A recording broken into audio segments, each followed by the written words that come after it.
is my passion. This is what I love to do. But some days, sometimes, I'm just like you, man. I hate this job. Damn, I hate this job. Damn, I hate this job. Damn, I hate my job. Damn, I hate this job. I'm just like you. Damn, I hate this job. Man, I hate this job. Man, I hate my job. From a good dream I wake, sun rays on my face, planning out my day, hoping this ain't the one that I catch a case. I feel so good, I feel so straight. My manager keep calling me saying, hurry up, you late. Hurry up, you lay off. Y'all, man, I hate this job. Man, I hate this job. Been trying to play it cool, but it's hard to play it off. I've been hanging on to this bullshit, cause my car still ain't paid off. I know I'm on my way up, my boy just got laid off, so y'all, man, I hate this job. Man, I hate this job. These hoes here so ratchet, these niggas here so sneaky. Y'all don't even really pay enough for y'all to only pay bi-weekly. I'm trying to double up my cash, take this job, shove it up your ass. Yo, man, I hate this job. Sometimes I wanna say, walk in and slap my boss. This shit is getting hard. Damn, I hate this job. Gotta make it out of this struggle, bruh. And I don't really mean to take it out on you. You just a customer, but damn, I hate this job. Damn, I hate my job. Damn, I hate this job. Damn, I hate my job. Damn, I hate this job. Damn, I hate this job. Damn, I hate my job. Damn, I hate this job. We're the reason why your stockholders always stay afloat. Yet I'm asking, are they hiring? Like everywhere I go, schedule will say 9, but I think it's fine if I clock in at 9:04. I work 40 hours a week plus overtime just to be broke. So y'all, man, I hate this job. Hate that I applied. So much has transpired since the day that I was high. Told me I could advance, but you were telling me lies. Gotta give your notice before I quit, but you don't say shit right before I'm fired. Damn, man, I hate this job. Sometimes I wanna say, walk in and slap my boss. This shit is getting hard. Damn, I hate this job. Gotta make it out of this struggle, bruh. And I don't really mean to take it out on you. You just a customer, but damn, I hate this job. Damn, I hate my job. Damn, I hate this job. Damn, I hate my job. Damn, I hate this job. Damn, I hate this job. Damn, I hate my job. Damn, I hate this job. You and your procedures, you and your protocol, you and your policies, none of that shit don't apply to me. You and your quotas, you and your standards, you and your 2 sick days a year. Y'all niggas bananas. Wonder why the postman's posted with hammers, going postal with Popo on camera. His wage got him enraged, stressed out, it's hard to maintain. He flips the middle, grabs his. He said, if you don't get the picture, I quit, you ain't shit, mother. Man, I hate this job. Sometimes I wanna say, walk in and slap my boss. This shit is getting hard. Damn, I hate this job. Gotta make it out of this struggle, bruh. And I don't really mean to take it out on you. You just a customer, but damn, I hate this job. Damn, I hate my job. Damn, I hate this job. Damn, I hate my job. Damn, I hate this job. Damn, I hate this job. Damn, I hate my job. Damn, I hate this job. Look, man, I hate this job. I put my pants on one leg at a time, just like you. I'm out here trying to take care of my family. Damn, I hate this job. It's not always glamorous, for real, but I do what I gotta do for me and mine, you know? Damn, I hate this job. Damn, I hate my job. Damn, I hate this job. Damn, I hate my job. Damn, I hate this job. Damn, I hate this job. Damn, I hate my job. Damn, I hate this job. Damn, I hate this job. Damn, I hate this job. Damn, I hate my job. Damn, I hate this job. I'm just like you, nigga. Damn, I hate this job. Man, I hate this job. Man, I hate my job.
Check 1 2 1 2 1 2. What's popping, yo? Yo, yeah. Let's get it.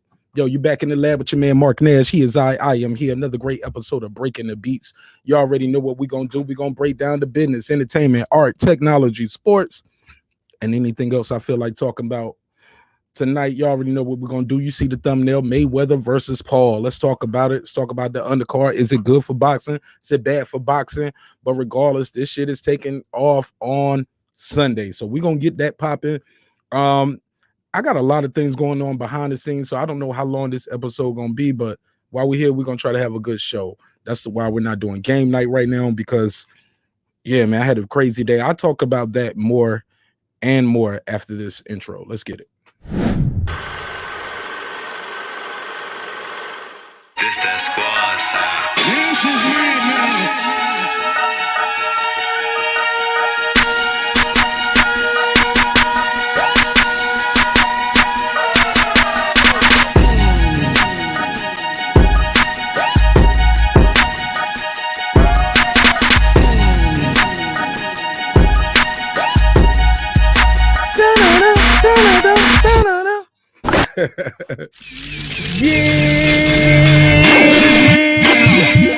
Yeah, boy.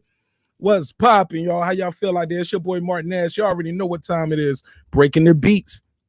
We already know what it is.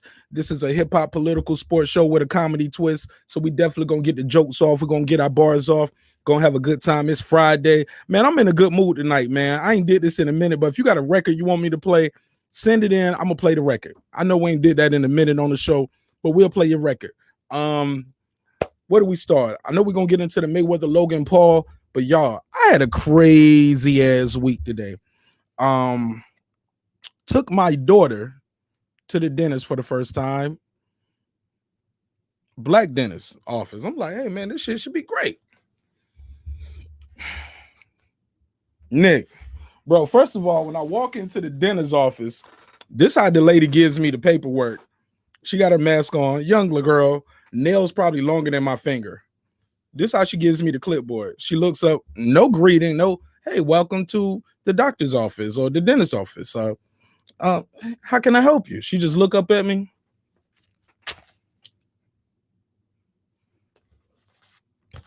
And just keep typing, doing what she's doing. I'm like, okay, I'll take it. I fill it out. Hand it to her. I pull out my daughter's insurance card. I pull out my ID. She look up at me. Keep typing, doing the thing. I'm like, all right, okay, sister. She in her own world. She a young girl. She don't understand the importance of being faithful, gainfully employed. So I'm just keeping it rocking, keeping it chill. Then finally she tells me she doesn't need that. Then she gives me the card. Then she tells me to fill out these other papers. She said, we don't need your insurance card because it's already in the system. She gave me like a stack. And I was like, so what am I supposed to do with this? She was like, you fill it out. I was like, bitch, are you playing with me right now? And I know I'm using the B word. Don't get offended, but a bitch is a bitch. You know what I'm saying? And you shouldn't be offended if somebody say that if you're not one. It's almost like if we say, hey, he's a pedophile or racist, or I don't get offended because I know I'm not. So don't get offended, because I'm going to let that B word fly a little bit, because this little bitch right here, man, was the worst. So we sitting there for a minute. Appreciate that. Okay, so we sitting there for a minute. Some time is going by. Then she tells me, come back up. Tells me I didn't fill out something right. Yo, my phone is going off right now. My phone is lit. Let me see what this is. Yo, appreciate it, bro. Yeah. Appreciate it, man. Shout out to my boy out there. Oh, somebody sharing the video. Shout out to everybody who's sharing the video, whether you're watching it now or you're watching it in the future. Definitely share the video. Thank you so much. The link is out there if anybody want to join. I'm gonna plug the phone line in. We're gonna definitely talk about this Mayweather Logan Paul. If you got a record you want to play, if you're trying to get your bars off, shout out to my man Al Chamber. Al Chamber got a project dropping the same day I'm dropping Edith. I want to wish him nothing but the best on that project.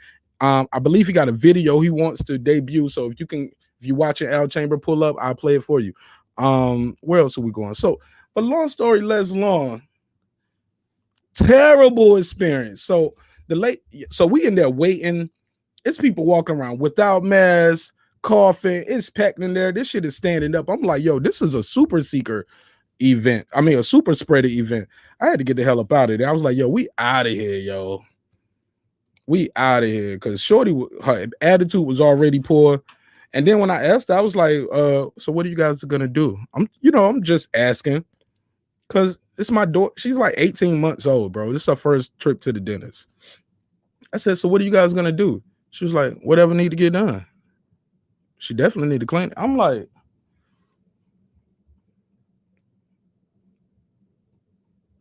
lady, you don't know who you talking to in here. I might shred your ass up, but that's neither here nor there. Ron the Don, what's up, my G? Ron, I like what you're doing over there on your channel, man. Keep doing it, man. Turn that radio down, though. The radio louder than you. But other than that, I love what you're doing over there. I support you 100%, my brother. Keep doing your thing. Ron, how you see this Mayweather? Can Mayweather knock out a 190-pound man? I know he got to weigh in at 190. But I think after that, he can blow up in weight a little bit, right? I know they say he can't come into the fight more than 30 pounds heavier. But 30 pounds, bro? 30 pounds is a lot. I don't care who you are. 30 pounds is a lot. 30 pounds, bro. Almost a foot in height, what it looked like on camera. Shit is crazy. Almost a foot. Oh man, I got a call right here live on air. Y'all hold on 1 second.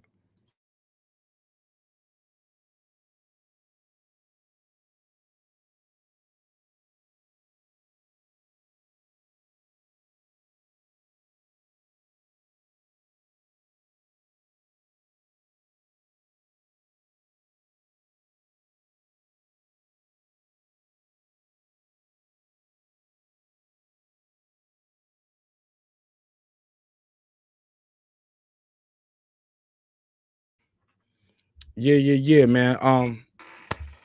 Hey Tay, that was D-Boy. D-Boy gonna hit you up. Call me, but I told him to call you. I'm live on air. And we trying to cook this up real quick. We got to cook this fight up. I'm here now. Oh, we here now, y'all. Woo, is Floyd fucking up the game, Ronnie? Ronnie Finkel. Is Floyd fucking up the game? You said Floyd will, what you say? Floyd would be lucky not to get leaned on the whole. Ron Beanman, you tripping now. Beanman, you need to come to the All-Star. Josie Joe, what up, though?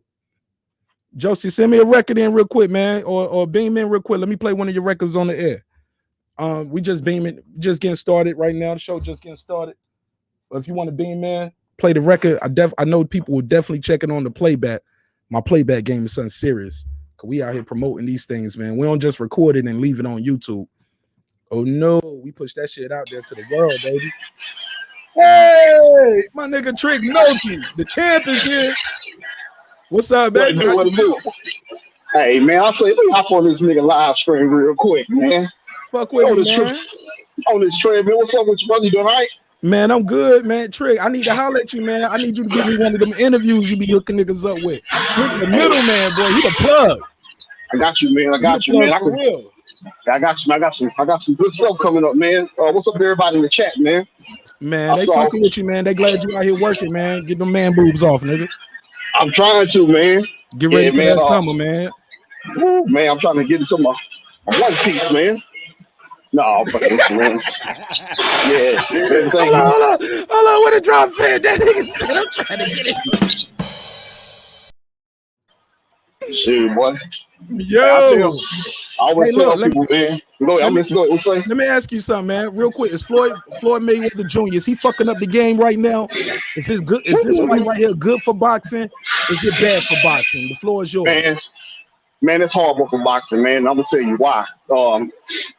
It's getting to the point now where these YouTubers, man, is gonna be taking over. And I'm gonna tell you, gonna be the next YouTuber. Next person gonna be on one of these cards is gonna be Charlie Z. I know you've been watching him. He probably gonna be the next one. That's my opinion. Getting knocked the fuck out. Yeah, he's gonna lose. Yeah, somebody gonna get him, man. I think something really is really going on with that dude, man. But yeah, I think that Floyd should be fighting this guy, man. You know, But man, that's what boxing has come to. You know, and you hear me? You see me? Yeah, I hear you. I hear you. You good? Okay, y'all don't see you. But Yeah. I'm giving you the floor, baby. But I'll put myself on the screen. I know I'm beautiful. I know I'm one of God's favorites. There we go. Hey, look, man, this is what I'm saying though. But look, yo, Logan Paul has 25 million Facebook, YouTube followers. He got right. mad million IG. Like it's when you add up all his followers, man, like it's almost over 100 million followers on all platforms when you combine it. That's a lot of eyeballs, man. How can that be bad? I'm playing devil's advocate here, but how can that be bad for the sport? Well, this is what I'm looking at. Well, actually, you know what? Sometimes I got to mix emotions about it because if we can't get Earl and Terrence Crawford, then we're gonna get Logan Paul and Floyd Mayweather. Then so be it. If that's how they're gonna do us, I feel like these fighters are not giving us the fights that we want. And I guess I ain't got no problem with Jake Paul coming in and taking over. That's why I look at it. He should change his name to the Takeover. So we gotta get these fights though, man. Wild and Fury. They finally going off. They fight going on. The fight I want to see this year definitely was Bud and Earl. Okay, well, but I don't feel like. But Trick, let's be fair. We never been close to that fight though. We never been close to that fight. But do you think the trilogy versus Wilder and Fury is bigger than the undisputed between Fury and AJ? I think Fury and Wilder's bigger because there's so much stuff going around it. With the gloves and the water and stuff like that. I stay out of it, because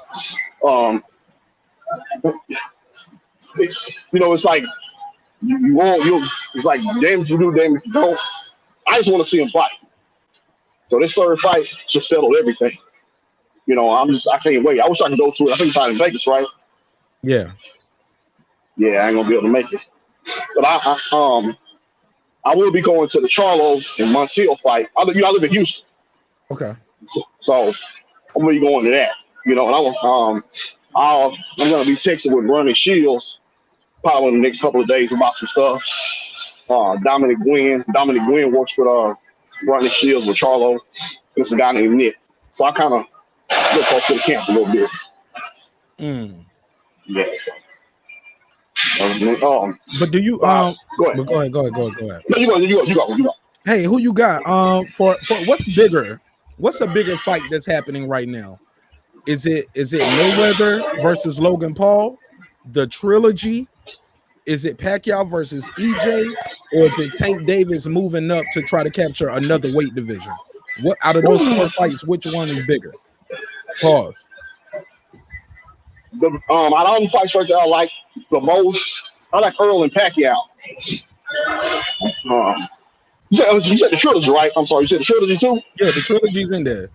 So you got trilogy. I got a trilogy. Yeah, trilogy. Pacquiao versus EJ. Mayweather, Logan Paul, Tank Davis versus Barrios. Yeah, I like all them fights, man. But for Mayweather, Logan Paul, I'm not really interested in that. But I like the trilogy first. EJ and Pacquiao, and I'll put Floyd in them last.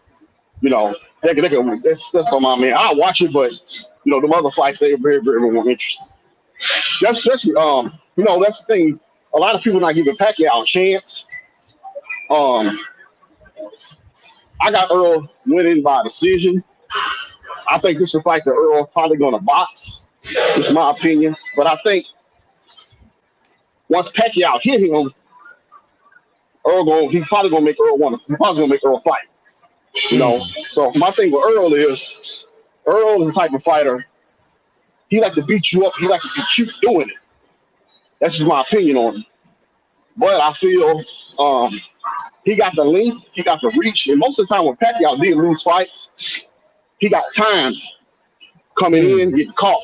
Go watch I tell anybody, the first fight that Pacquiao was able to get controlled in was the first Eric Morales fight. Man, he blamed it on the gloves. He said that he wasn't allowed to use the Reyes gloves. because they was supposed to say the puncher's glove. So everybody made a big deal about the gloves. So he knocked Eric Morales out the second fight, and I think the third fight. But the thing is, Morales was able to control him with a right hand. So I think Keith Earl, I don't think he's going to be the jab. I think he'll be a straight left. But you got to control him with a good power shot to keep him at bay.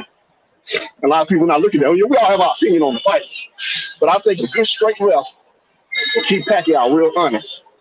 A jab is nice, but they're two southpaws. They're basically looking in the mirror at each other. So even though Earl got the reach, they're still looking in the mirror at each other. Southpaws. Man, the girl fine like that. Shit. Boy. Hey guys, if y'all tuning in, we asking is the Mayweather Logan Paul fight good for boxing? What's the bigger fight? EJ versus Pac, Wilder Fury, trilogy, Mayweather versus Paul? Shoot, I'm gonna let you know what's gonna be the sleeper fight for me. I already know what you're about to say. No, you don't. Yes, sir. I was gonna say Tyrone Woodley. I was gonna say okay. Tyrone Woodley versus Jake. I want to see that one. I do too. And I think once somebody knocks one of them cats out, it's probably gonna be over for them. That's just my opinion. Once again, somebody knock their ass out. Matter of fact, hey, you remember Omar Shika?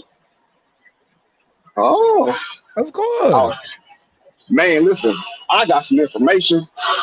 I talked. Matter of fact, his cousin. I talked with his old school trainer, Nettles Nasser. Nettles is in Saudi Arabia right now. But me and him, we video chat, a couple of times a month. We normally text. Go back and forth on Facebook. And he sent me some information about Joe Calzaghe. I'm gonna send it to you on Instagram because I talked to a few fighters that's actually fought Joe Calzaghe, and they feel that, not that I'm getting off topic, but they feel that Calzaghe was on PEDs his career. Because my thing is, what? Don't say that. Don't say that. Hold up. Bro, you can't say that, man. You gotta have some evidence when you say that. Yeah, that's true. But that's my thing, man. So many. That's me. Bro, that's like calling somebody a snitch. You trying to say they gay or like saying they a pedophile, they cheated or they slept with your wife. You know what I'm saying? Like those are high allegations, bro. Those are top order. Like you gotta have some evidence. Where did you get this from? Is this from a training part? Like did you train with them? Like what? Well, I talked to a few fighters, but I got a video I'm gonna send you. This video I'm sending you right here don't have nothing to do with PEDs, but it's got something to do with Calzaghe doing some manipulation. So oh no. Yeah. Oh no. I'm gonna send it to you, man. But that's a good thing. But talking to these fighters, man, I get a lot of information. Right. I got a channel, man. I don't spreading that out, but a few things I have heard, it's been backed up by trainers. I've talked to fighters who've been backed by trainers, a few promoters here and there. Boxing a dirty game, man. And I'm glad that you got people like Al Heyman that is with these fighters now because remember back in the day, old Cricket Cedric Kushner got busted. Him and Bob Arum, them. See, people don't talk about stuff like that. Paying the people off in the rankings and stuff, boost the fighters up. Don't talk about that stuff. And it's true. Put up on Wikipedia. But I got a question for you, man. The fight that I think is a sleeper is the Mario Barrios fight and Tank. That's a sleeper.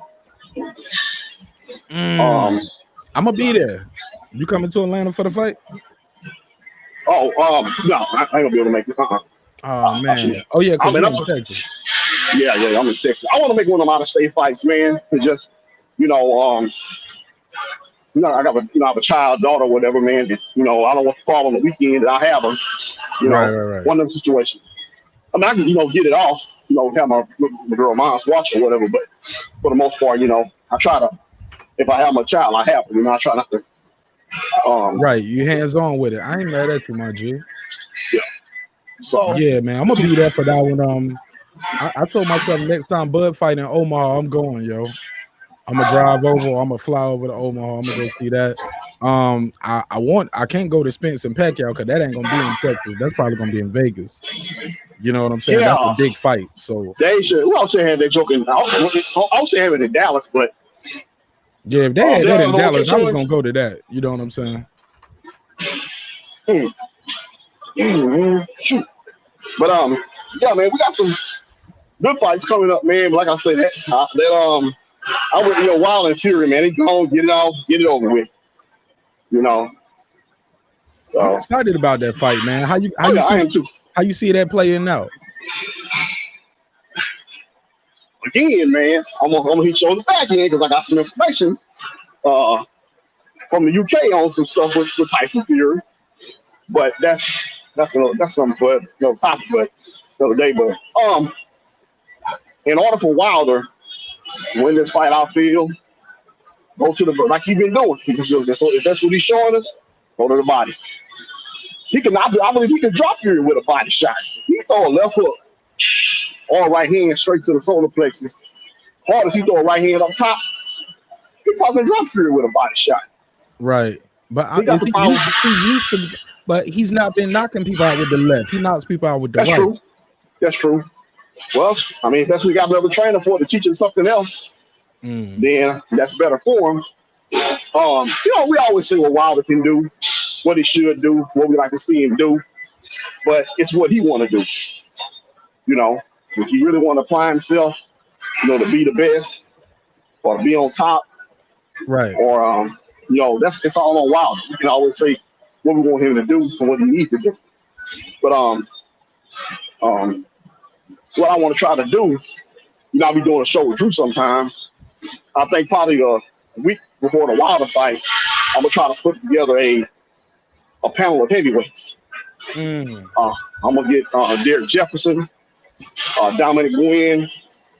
I don't know if you remember this cat. He trained what's it? Not Ronald. What I'm saying, Ronald Finkel, piece of Ronald Finkel. He trained Ronald Ellis. His name was Curry Shalabala, old school heavyweight from out of South Africa. I want to try to get him on the panel. A few other people I'm trying to reach out to, and I try to get these guys on the panel and get their opinion and get their synopsis on the Wild and Fury trilogy.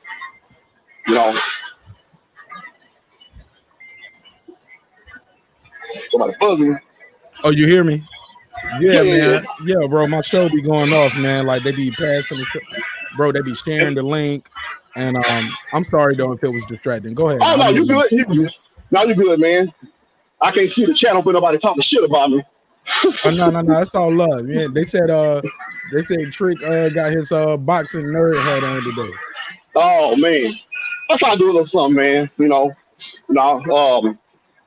I was going through some old boxing magazines, man, and a lot of them fighters, man, that used to fight, didn't keep up with their news clippings and stuff. And a lot of times, man, like I'll take a screenshot, take a picture of they where they was ranked at in the rankings back in 86, 88 or whatever, 95, whatever. Hey man, that guy was ranked in front of me. Hell no. You know what I'm saying? So one of my favorite fighters I like to talk to is Kevin Kelly. Oh man, he's a good dude, man. Man, I love Kevin Kelly, man. And, hell of a commentator too. A lot of people don't know that. He's a hell of a commentator. He definitely is. And man, what I done, I did it was like last year.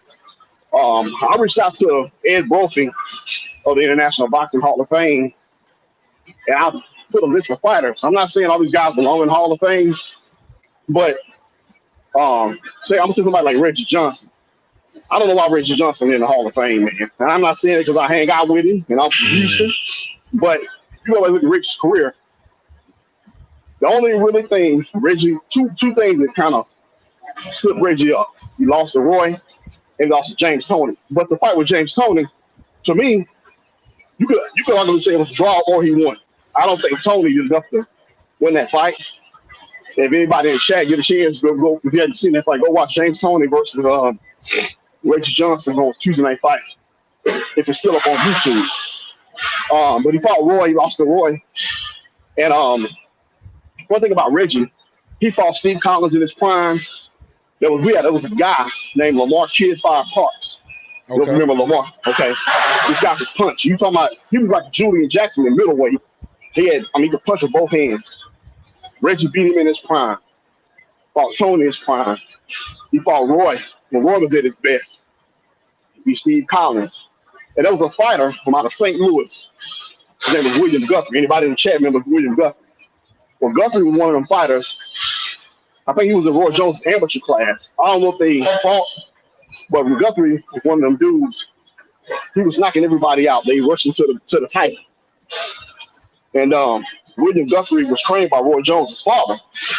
And everybody said, "Oh, Roy, you ducking, you ducking, you ducking." Right. And Roy was like, "No, I'm not going to fight him because he trained my dad. My dad trains him. So I'm not going to fight him." Right? You can respect that. Yeah, you respect that. They was all on Roy, man. They had a KO magazine. You know, Roy was afraid to fight him. So Roy was like, "Okay, I'll tell you what. You fight Reggie Johnson and beat Reggie Johnson, you got me." And some kind of how Reggie Johnson made his way to the rankings, and he got a shot at William Guthrie, knocked him out with a right hook in the score. So, and I was pushing. I pushed for Reggie, Kevin Kelly. Who was I pushing for the Hall of Fame? Shit. That's Michael Nunn's in there. I put Mark Too Sharp Johnson's name on there, but I forgot he was already in the Hall of Fame. Well, is Stitch Duran in the Hall of Fame? Because I don't see him listed as a Hall of Famer. And I don't know. He should be in the Hall of Fame, bro. Yeah. He's the world's best cut man. Yo, I was talking to Stitch Duran. I don't know if you've seen the interview. If y'all get a chance, watch the interview. I dropped part 1. I was gonna drop part 2 tonight, bro. I've been cooking, bro. Like today, bro, I've been I filmed something for some dope artists that came into Atlanta from Detroit. Hopefully I can get somebody on the line today from their management team. I was supposed to brought them to Stankonia Studios. I was trying to bring them to Icon. I was trying to get it, bro. It's Friday night last minute, so I've been trying to get some, bro. Look at God. You ask, you shall receive. Yeah, man. So I've been trying to get these guys in the studio. I got one of the OGs and one of the bosses of the business on the line, and I'm gonna chop it up with him for a second. Trick, Okay. Beam back in though. If you got time, beam back in for the cool off while you resting. I may not, but I'll tell you what, I'm gonna hit you on the back end on your Instagram. I got some information for you, man. But hey, I appreciate you having me on. Everybody in the chat, boy, these hands quick as gossip, boy.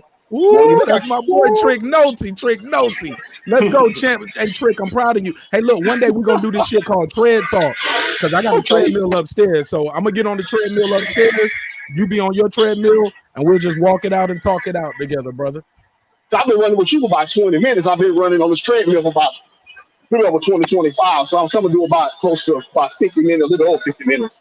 Hell yeah, man. Let's do it, man. Because normally I'll put on Law and Order or something, and I do a treadmill episode. You know, I do a treadmill talk while I'm on the treadmill and watching that. But fuck with me, man. It's all love on this side, my brother. Thank you again for all your help, and I'm looking forward to getting that information from you, and working on some big interviews with you. Thank you for all the work you do behind the scene. For some people who don't know, Trick Noty is out here helping some of your favorite channels get these dope ass interviews. Trick, tell people how they can follow you on IG before I let you go. Hey, I'm Trick_Noty on Instagram. If you want to find me on Facebook, my name is Anthony Carter. That's my government name. Don't y'all look me up. I ain't got no warrants out. I ain't out for no child support. So I'm out of here. Yeah, let me give him a drop for that one. That was hilarious. He said, hey, ladies and gentlemen, God bless you, my brother. Let me get him. Let me click that off. Shout out to Trick Noty. What's up, my G? How you feel? What's going on, bro, man? Thanks for having me on. No, thank you for taking the time out your busy schedule and your day to link up with us over here on Breaking Beats. Introduce yourself for people who don't know you. All right, my name is Deontay Fields, and I'm the owner of Jamel Michael. It's artist management. We've been going strong for the last 2 years. We got 10 artists signed, and you know we making some moves right now. You know we going hard, so you know definitely be on the lookout for us. So Jamel Michael, how you say it again? Jamel Michael. It's Jamel Michael. Jamel Michael, and you said you guys do like more of artist development. Yep, artist development and management. So you know, I think that's interesting because a lot of artists don't have artist development anymore. They just get thrown to the wolves. Talk to us about the importance of artist development. Well, I mean, you have to find out who you are, as an artist, and that's just getting it from the mud. That's just from the, building a foundation. Um, a lot of artists, when they come into the game, they mimic someone else. They like another artist and they try to take that style. Well, what we do is we develop their own style, their own craft, and we get we find out what that artist like. As far as building his, I'm talking about from his wardrobe to his beats, the craft, just everything. We really get to know that artist before we put them out to the wolves. So who are some of the artists you're working with? And you got any of the music? Can we pull it up? Can we play anything tonight? Let me know. Yeah. Right now, I'm working with Risk Taker D-Boy. He's out of Detroit, Michigan. He's an up and coming artist. He has a deal with Empire Music. He got a cult following too, bro. I looked him up on his IG. He got almost 100,000 subscribers, bro. Right. Like he got a cult following. They love him. And then we're right now we're spearheading Josie Joe. He's an up and coming artist. He's really passionate about his craft. I mean this artist. I mean every day. He's making 2 or 3 songs. I even built a studio in home for him because that's how much he's a studio geek. He's a music jock. He wants to be in the studio every day. So he has he's starting to grow a big following himself. He's we've noticed that his streams have went from, and this is not we don't buy streams. Everything we do is organic. Because once you start getting into buying stuff, then it's phony. You're not who you say you are. So we've noticed he's went from 100 streams to 25,000 to 100,000 streams on different platforms. So he's starting to make his wave and starting to make some noise in the industry right now. Okay, and his name is Josie Joe. What's a record we can play from Josie Joe, or people can get familiar with him for those who don't know? Let's go with he just dropped he just dropped a new single yesterday. It's called On the Low. Okay, On the Low. Let me see. Do you got a video for it? Is it just the audio? It's an audio.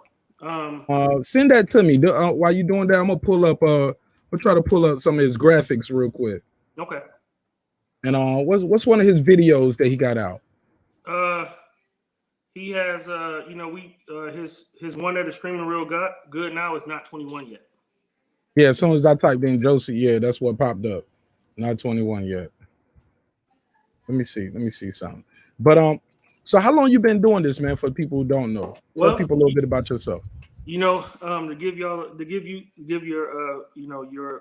audience a little insight about myself. Well, I started off in the military, right? So I did 23 years in the military, and I was used to managing people, managing careers, managing lives. That's what we do in the military. So it's kind of easy for me to transition into artist management because it's really managing people, managing personalities, and then wanting the best for that individual that you're managing, and then giving them guidance. Managing is more than just going to the club and and collecting a performance fee. It's all about building that artist. You never know what type of background artists come from. So you really get an intimate relationship with those artists, and you're building men or building women. So just coming from the military, it was easy for me to transition into that. Being disciplined, being financially stable, because as a manager, you're also investing in these artists. You're also building relationships with the videographers, the producers, the engineers, the guys who make the cover art. So I just feel like, with my You froze. background. Hey, there we go. Yeah, you had froze for a second. Go ahead. Sorry about that. So I just feel like with my background, being in the military and being a little bit disciplined on a lot of different aspects in life, it was easy for me to transition into managing people. So.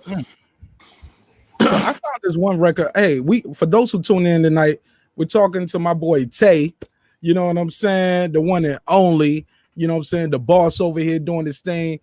And he's in the artist development. So if you guys got a dope record, are you looking for any new talent? Let me find that out now. Man, always looking for new talent. Always. Okay. You can never have enough talent. It's almost like a football team. You're trying to build the best squad you can to to win. And that's the whole goal, is to win, and and to make that artist as popular and as viral as you can. Hey, look, he's 10-0, y'all. He got people signed already. The management and the artist development company is called Jamel McKell. Show him that merch right there. That's looking nice. It look nice and crispy. Oh yeah, you know what I'm saying? Show him that shirt. You breaking up a little bit. It's this is our logo. Yeah, you froze a little bit. There we go. I still froze. There we go. It froze, okay. But there we go. You good now? So, this is our logo. Jamel Michael. I kind of Jamel Michael comes from my middle name and my wife's middle name. You always want to keep it in the family, and it just goes. That name can be.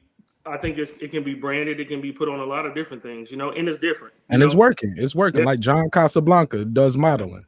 Yep. Just like Marq Nash. Hey, Marq Nash do a little bit of everything. I like that though. Hey, look, man, we got this record right here from Josie Joe. Pray More. If you're just tuning in, we are still talking about the Mayweather versus Logan Paul major mega event going down this Sunday. I want you guys to call in, beam in. You can give me your predictions on that. Is it good for boxing? Is it bad for boxing? What's the bigger fight right now? Is it the trilogy taking place between Wilder and Fury?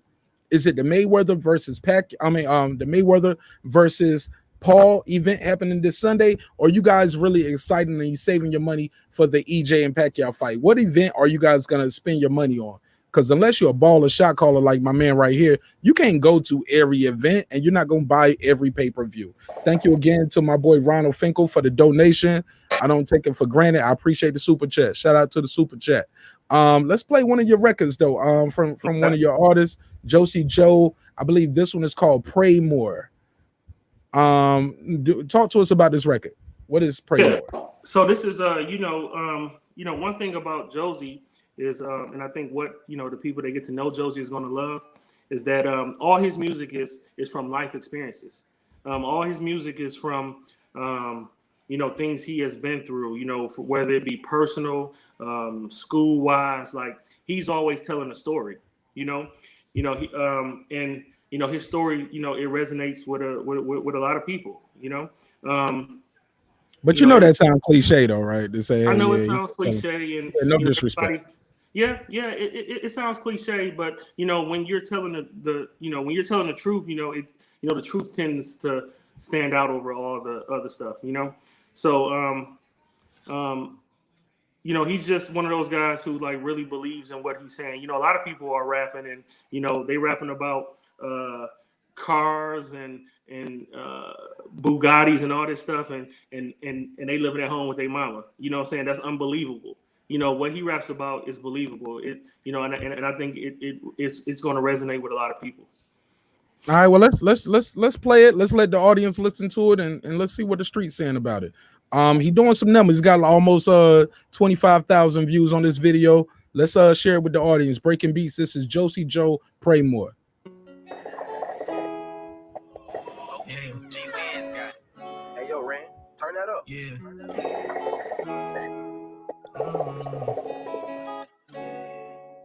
Y'all think this a game or something? Nigga, we came from nothing. Sparking with K's or something. I feel like I'm on a space or something. We got them K's with us, shorty OD over A's with us. We get too dangerous, niggas they think they can play with us. Nigga the lane close, tryna cross off in my life. Nigga got bankrolls, got a black car so I swipe. Nigga my chain froze, gotta cover up all my ice. I gotta pray more, hope I cover up my life. Cause y'all think it's a game or something. Nigga, we came from nothing. We got them K's with us. Cody gon' mess with my aim or something. Put that in the song when they do me wrong. Guess I'll take the blame or something. Can we get along? This way belong. You think it's a shame or something? Need to get rich, get more. Nigga better count my score. Nigga, I'm the plug like Cole. Baby, I'm not a gentleman, don't open doors. Had to go sleep on the floor. Swearing soon as it was cold. I gotta switch up my flow. They telling me that I need what's on the blow.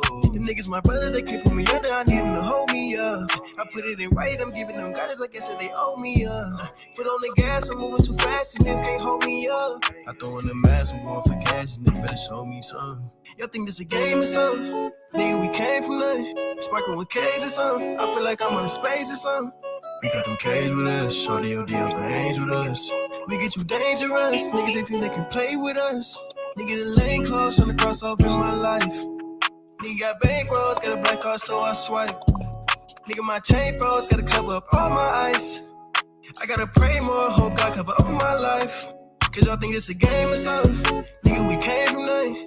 We got them K's with us. Cody gon' mess with my aim or something. Put that in the song when they do me wrong. Guess I'll take the blame or something. Can we get along? This way belong. You think it's a shame or something? Nigga, the lane close, tryna cross off in my life. Nigga got bankrolls, got a black card, so I swipe. Nigga, my chain froze, gotta cover up all my ice. I gotta pray more, hope God cover up my life.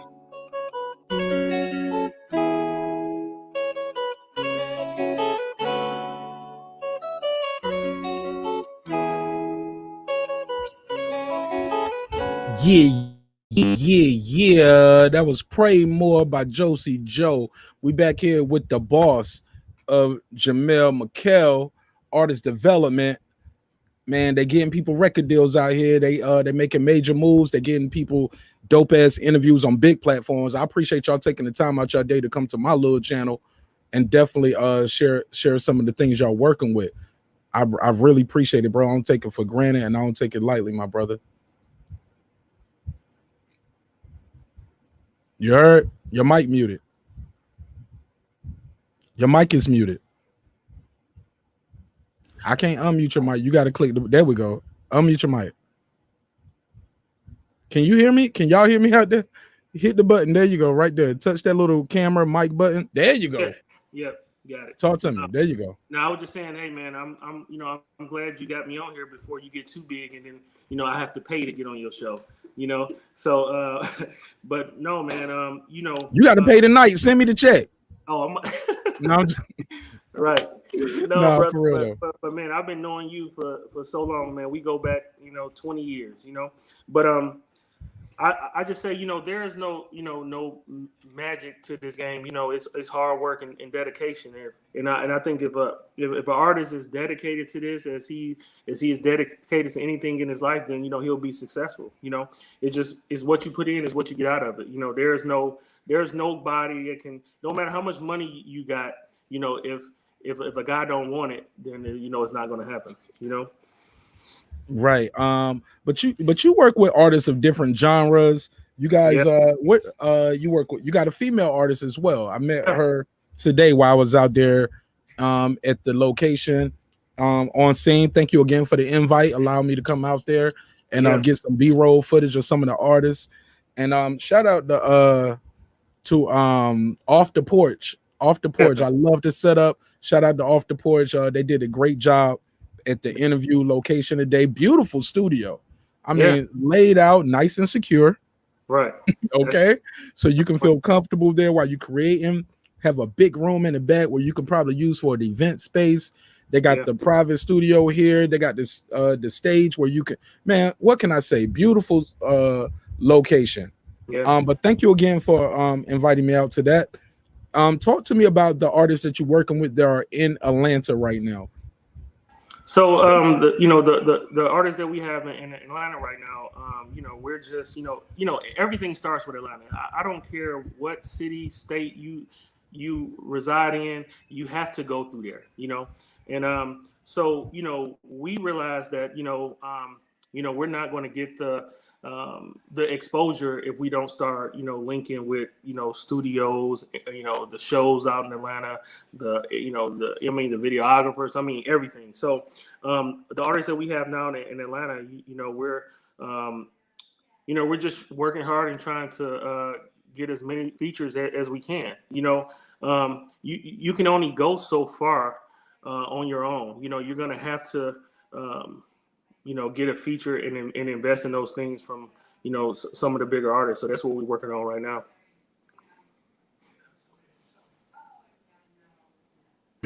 How can people follow you? Again, for the people just beaming in, I know some people coming in and out of the room, but how can people follow you? And also, I got my man Marq Sound Cartel. He's a dope ass producer. He said, yeah, man, he's super fire. They got some dope placements too. It's always dope when matter of fact, I'm gonna say it right in the words of my boy Kyle. He said it's always a treat when players meet. So it's kind of dope to cross brand and cross promote here, where I can have people like you who are in artist development, also people like my brother Kid Class, who was just here, who's a Grammy nominated producer, bro. Dope interview. Yo, bro, he's a Grammy nominated producer. Right. You know what I'm saying? He pulled up and chopped it up with us on the live. I got another interview with him that I got in the tuck. Hopefully, while you guys have some of your artists in town, hey, he said if you need production, tap in. Definitely. Hey, Marq Shatter, you want me to play something off your tape and let him hear it? Cause I know it's on YouTube. I can pull it up. Let me know in the chat because I can play it. If so, let me know what you want to play. He got a project on YouTube right now. It's called Bougie. Mm-hmm. Yeah, it's dope. It's dope. Yeah, but that ain't even his best shit. Some of his best shit is on my project, which is dropping June the 11th. Edith, every day I try harder. Dedicate to my mama, and I'm dedicating it to her while she's still here. You know what I'm saying? Because yeah. Okay, well, Marq Shatter, tell me which one you want me to play off of Bougie, and I'll play it for you. And after that, we're gonna let this young man get about his day, and we're gonna get back into some more boxing talk. I know he got a lot of things to do. So let me know which one to play, and I'll play one for you. Okay, Unapologetic. So I get that queued up for him. But again, man, talk to people about the young lady. It was a young lady with your boy, and she sounded like she got some fire. I heard her spit a couple bars. Yeah, I ain't heard no full record, but I heard her spit live, and she got a voice. She got some. Yeah, what's her name? And what's crazy about that is that's not actually my artist, or but that's his girlfriend, and she's really big. I mean, she has over like 330,000 followers. And that was Rocky Bad. Rocky Bad. She's dope. And she's very dope. I'm talking about one of the hardest female MCs out. And I say that, with no stutter or none of that. She ain't with you, right? She ain't even signed to you. You ain't got to say that. She's official. You know what I mean? So definitely go check her out. And I'm sure that people probably know her. I mean, she has videos. She has many videos that's over, 12, 13 million views. You know what I'm saying? So she's already made her mark, and she's doing nothing but trending upward right now. So. And the good thing about it is they're a couple, they're a tag team, they make music together, and you can't beat that. It's like a power couple. Yeah, so I'm gonna pull up my man Marq Shatter over here, and I'm gonna let you give live critique, live feedback. I know he can take the constructive criticism because he has a show. I forgot what days they go live, but it's Sound Cartel. Marq Shatter, you can put your link in the box. Pause. You can put your link in the comment, and you can also let people know when do you do that, because he is a part of a conglomerate of producers. Oh wow! And they critique people's music once a week, and they'll critique producers. I think producers is once a month, and artists might be. I think producers the first week, artists are the other. But regardless, they give out a cash prize to the winner at the end. So that's something definitely that we be. Yeah, man. I wanted to do that too, but I didn't want to feel like I was biting. Plus, I'm broke, nigga. I ain't got no money for y'all. Man, if you ain't networking, that's what it's all about. Networking, man, making relationships. Shaking hands. You know what I mean? You get more with sugar than salt. And I know that sounds cliche, but that is the truth. And let me find it on Apollo. Let me see. Marq Shatter, I'm having a little trouble finding that. Let me find your YouTube page. Hey, put it in the thing so I can copy and paste it, Marq Shatter, because I'm having trouble finding Bougie right now. Maybe I'm not spelling Bougie right. and it's a live show, so the quicker the better. I appreciate it. So while I'm waiting for him to do that, let me ask you this. Mm-hmm. When you look for a new artist, Mm-hmm. what is one of the things you look for before you can invest your money into it? Because I always tell people you need to invest in yourself, and Yeah. people can see that when they see the packaging, when they hear the product, when they see the video, they can tell whether or not you invest in yourself. And nobody's going to invest $1 million in you or $100,000 in you if you ain't even invested $1,000 in yourself. So talk to people about the importance, one, of investing in yourself, and two, what do you look for when you before you sign a new artist and invest in them to, help them get a deal? Yeah, I mean, man, you hit it right on the nose, and I'm not the biggest management company out here. You got QC and all these other guys that are but it's funny because I get tons of inboxes from people talking about, hey man, work with me, I'm ready, I'm the hottest guy in this city and this, and then you go to their page and they don't have no videos. They don't have anything. I mean, their whole page doesn't even show that they're artists. The only thing that show that they're artists is that they have musician at the top of their page, but they don't have any videos. They don't have. I try to look it up. There's nothing. They don't have anything on YouTube, anything on Spotify. I mean, nothing. So I think if you want somebody to take you serious, then they need to know that you invested in yourself. This is not like you hit the lottery where somebody is going to invest in you and you have no product to show. You have nothing. So I think the first thing I look at is see what that artist has done by himself or herself. See, of course, see, or listen to the music and not listen to one song. I'm talking about go through whatever they got that's on digital platforms, and then you make a decision and saying like, hey, does this artist sound redundant? Does he sound like somebody else? Is he trying to be himself? Is he special? Is he or she have their own style? Their own wave. Their own path, because you can't get nowhere if you want to rap like Little Baby. If your whole style is predicated on rapping like Little Baby, then we don't want another Little Baby. We want a bigger baby. We want, what I'm saying? So we don't want somebody that mimics somebody else. We want you to have your own style, because believe it or not, people are going to gravitate to you for sounding like yourself, not sounding like somebody else. So I just think we look for the whole package, man. Like investing money is something that you can make. I've invested money in people, and I'm never going to get that back. So it's almost like playing a lottery.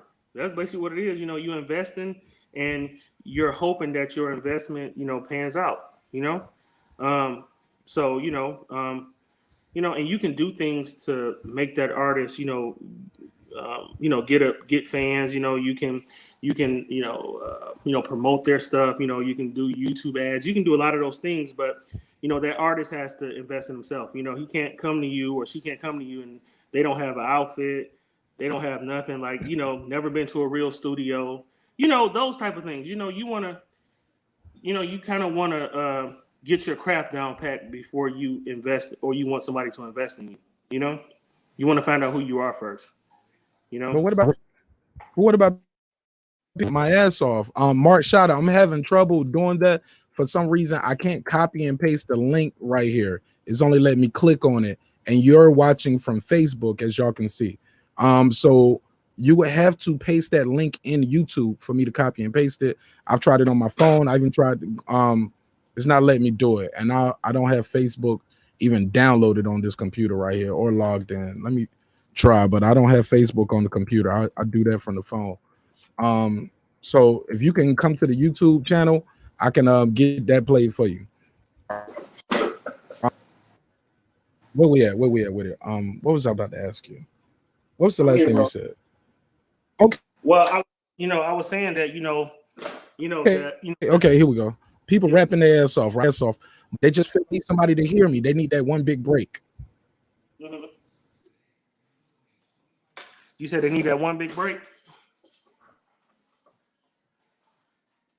I didn't hear you, bro.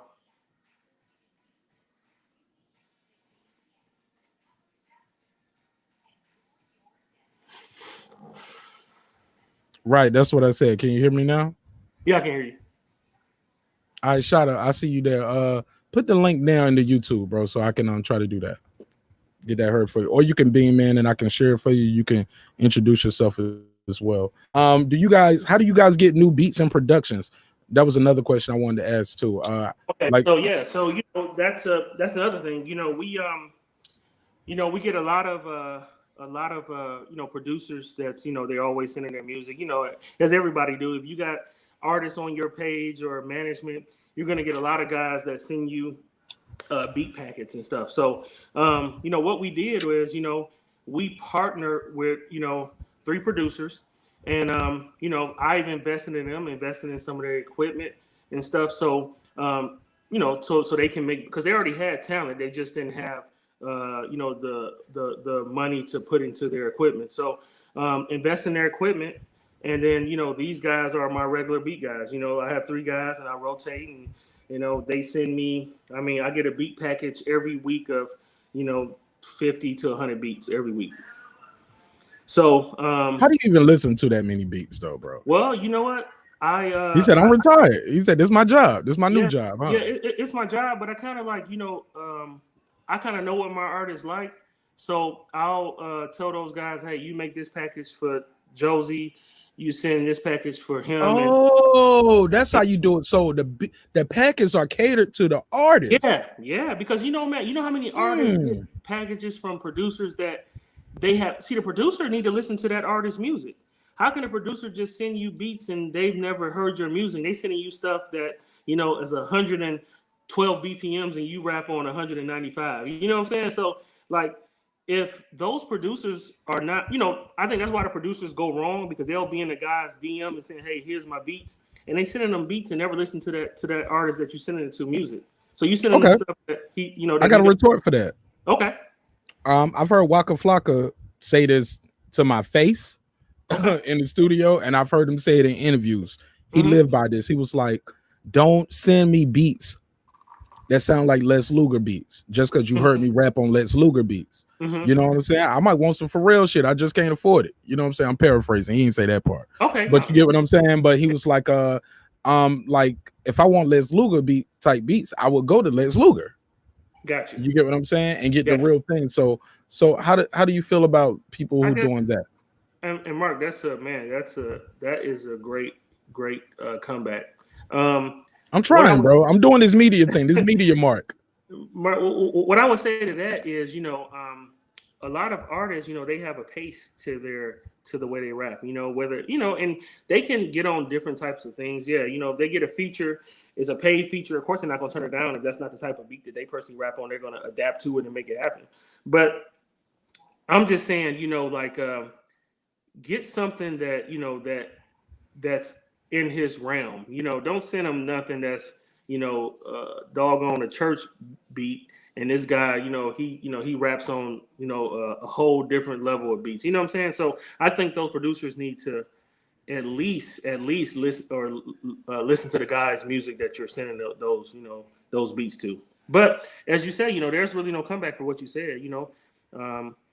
Waka said, don't send them nothing that, you heard them on. Maybe some artists feel that way. I just think the guys that I work with, they like to have something in their realm, something that they feel like they can make a hit on. So what is your long-term goal in the business? Do you want to keep doing artist development and just getting people record deals, or do you see yourself having your own record company? Because it's good money in a finder's fee. Let's be clear. It's good money in just management. It's good money in artist development, and you're not hurting for money, period, even without the music business. Right. So what is your long-term goal with the game? Think, man, my long-term goal is to be successful and to be, ultimately be a big record label. I would like to, because I started off investing in artists, and I made a lot of bad decisions. So I think, making those bad decisions have taught me to make good decisions. Have taught me to evaluate things thoroughly. So I think my goal is to make Jamel Michael, a record label, because, once you've been doing this for I've been doing this since 2017, and I feel I have a knack and I have a ear for quality. So I would love to be that guy that can pump money into an artist and turn him into an icon. So that's my goal, and that's what I'm pushing for. Being in the Army, we don't quit. And I'm here to win. If I wanted to give up, I would have gave up when I lost, those thousands of dollars, over the last couple of years. But you make mistakes and you learn from them, and you don't make them again. So that's our goal, is to have Jamel Michael as a renowned record label. But you are shopping for beats though, and you are shopping for dope producers, man, right? Listen, all right. Well, I got a guy who's sending a record. Okay. And he wants you to listen to the record and give me your take on it. I don't have no biases other than I love him as a friend. He's a brother, and if you disrespect him, I'm gonna cut you off. I'm gonna cut this interview off immediately. You know what? No, I'm joking. I'm joking. No, I'm joking. No. Look, it's different strokes for different folks, and you're entitled to your own opinion. You know what I'm saying? You don't owe me nothing with the opinion. You give it raw, uncut, because he's definitely a raw and uncut dude. If you watch his show, Sound Cartel, shout out to Sound Cartel. They they critique people's music and they give out cash prizes once a week. And it's a conglomerate of dope producers. This beat right here is by Marq Nash off his project Bougie. I'll play a little bit of it. I'll let you give your take. Also, the audience and who's listening live, you guys give me your take, whether you're watching now, later, whether you're watching on Facebook or YouTube. Definitely let me know what you think. And you can subscribe to Marq Nash on YouTube. Let's play it. Definitely will.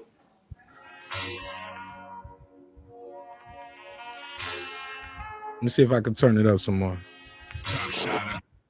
Yeah, that's the loudest it's gonna go. We need some mastering on that, Shada. That shit need to be a little bit louder though.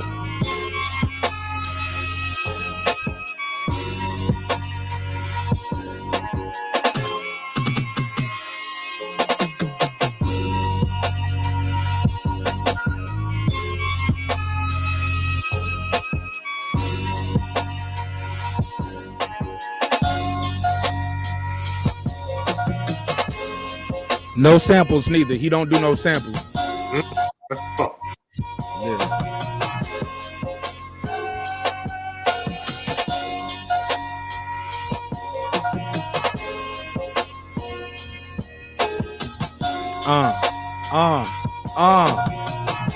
You ready to get on that? You want to spit something, right?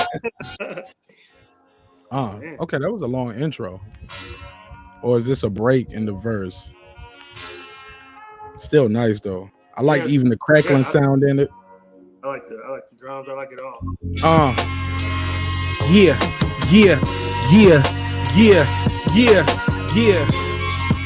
All right. I can fuck with that. All right. Shit, let's go to the pros though. Let's let the pros talk about it. What you think? Man, my boy Sage. You know what, man? You can tell he put a lot of work in that beat. I like the drops.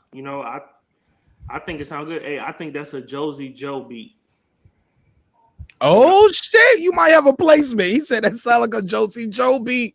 Uh-oh. We might have made a connection right here. Go ahead, Tay. I'm sorry. And man, I like that. You know what? I like when producers can make their own beat without sampling somebody else's. Because when you sampling somebody else's, you dropping it here, trying to change it where it's not the exact same. But when you can make your own beat and like that, I mean, that's he's very talented. I like that, and that fits Josie Joe. So if you got more beats like that, send them to me, and we definitely buy those from you, definitely. Hey, look, man, we got an industry A&R heavyweight over here, and we was just taking some questions, played a couple of records. I got one more, man. This guy, he didn't send this in, but I do know I would be remiss if I didn't play it. Mm-hmm. And his name is Thirsty. He got a nice little buzz here in Atlanta. and he's doing his thing. I'm gonna play this one right here. Got a couple records, man, that I like. I'll play Certified. I love Certified. I know he's gonna get mad that I didn't play Thankful, but I love the dude's records, man. The dude is special. Let me click share my screen. Share the screen. But you're gonna like this one. It's called Certified, I believe. But I think this is called let me see if this the one, because no, this ain't it. This ain't it. This ain't it. It's the one that be like, you don't know what it's like. What it's like. That's my shit right there. That's the one for me. Oh yeah, this the one right here. I gotta play this one. Hey, I might get Thirsty signed tonight. I need my finder's fee. I need my finder's fee. That's all I know. But the dude is super dope, and he performs like 3-4 times a week. You know what I'm saying? So he's not an amateur to the stage, man. You'll be surprised how many people get stage fright, you know? Really? After all that hard work, they get up there and freeze up. And they forget about they have to go on stage and perform this in front of the fans. And yeah. Hey, he said that whole album is like that. So that link is in the chat. So Josie Joe, check that link out and go to that page, man, because he got a whole bunch of beats up there. But I'm sure he's willing to cook up something for you guys. Definitely. This is called What It's Like by Thirsty. Like I said, guys, we're gonna still talk about the fight coming up, but like I said, man, we got an industry heavyweight superstar A&R that came in the building, and if we got a couple minutes for him to critique some records, man, I got to do it, right? So let's click play. This is Thirsty. What It's Like. Just be honest. Give us your critique. Hold on, let me start it back. Yeah, man. Thirsty, man. 2 E's, man. Swear you don't know what it's like, man. I'm trying to explain it to you, man. Ooh, that shit got me locked in every time, because I already know what he about to do. He's gonna rap his ass off on this shit. Let's go, Thirsty. Look, black sheep of the family. Grew up right on side me, my siblings don't understand me. Music in pursuit with a passion, never need plan B. They still think Hawaii the paradise cause it's sandy. I know better. I let them think what they want to. Never need permission, I always did what I want to. Self-reliant and self-confident, but never self-constructed. Graceland in my hometown, they call me Elvis, but I ain't dancing. And you know I ain't got no stanky leg. I'm getting text alerts about deposits from the bank instead. No guns down the road, locks and socks in the shank instead. Holla whoop, you better know your shit or you get pumpkin head. Praying for parole with no address to go home to. Big homies coach me up, asking questions, what you gon' do? Like if you fail to plan, then you know you plan to fail. Get strength from the Heavenly Father, and then I give them hell. Look, and I swear you don't know what it's like. Slept on a cot at the airport like I had missed my flight.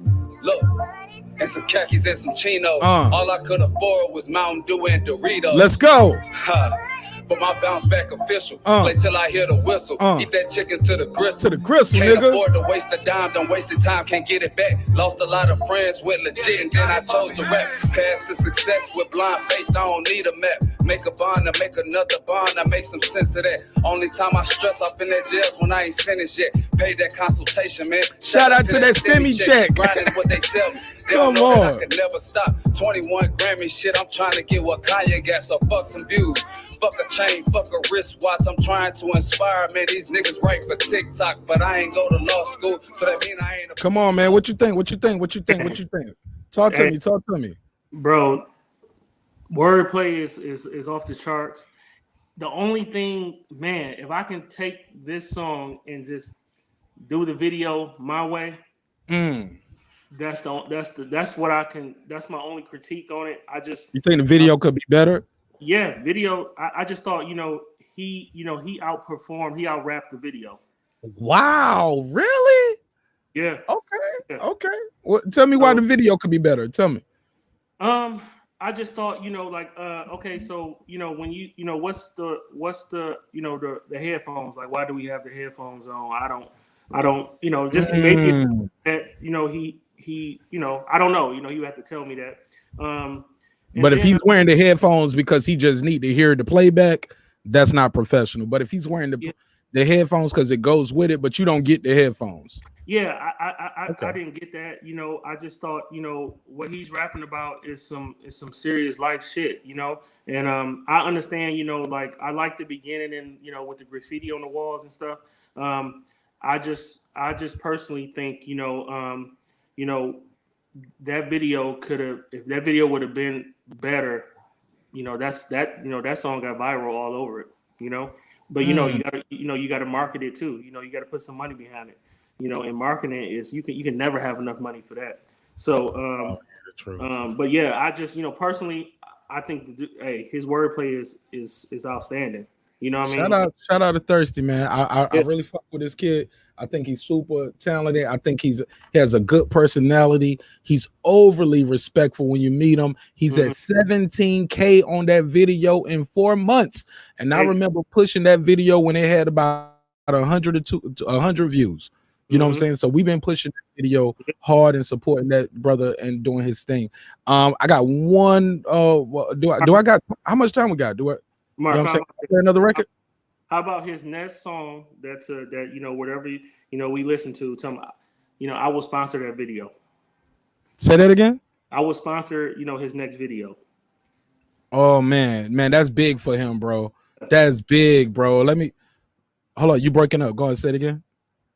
I say his next. I like that song so much that his next video I sponsor it. Bro, I'm gonna reach out to him. I'm gonna send him a clip of this.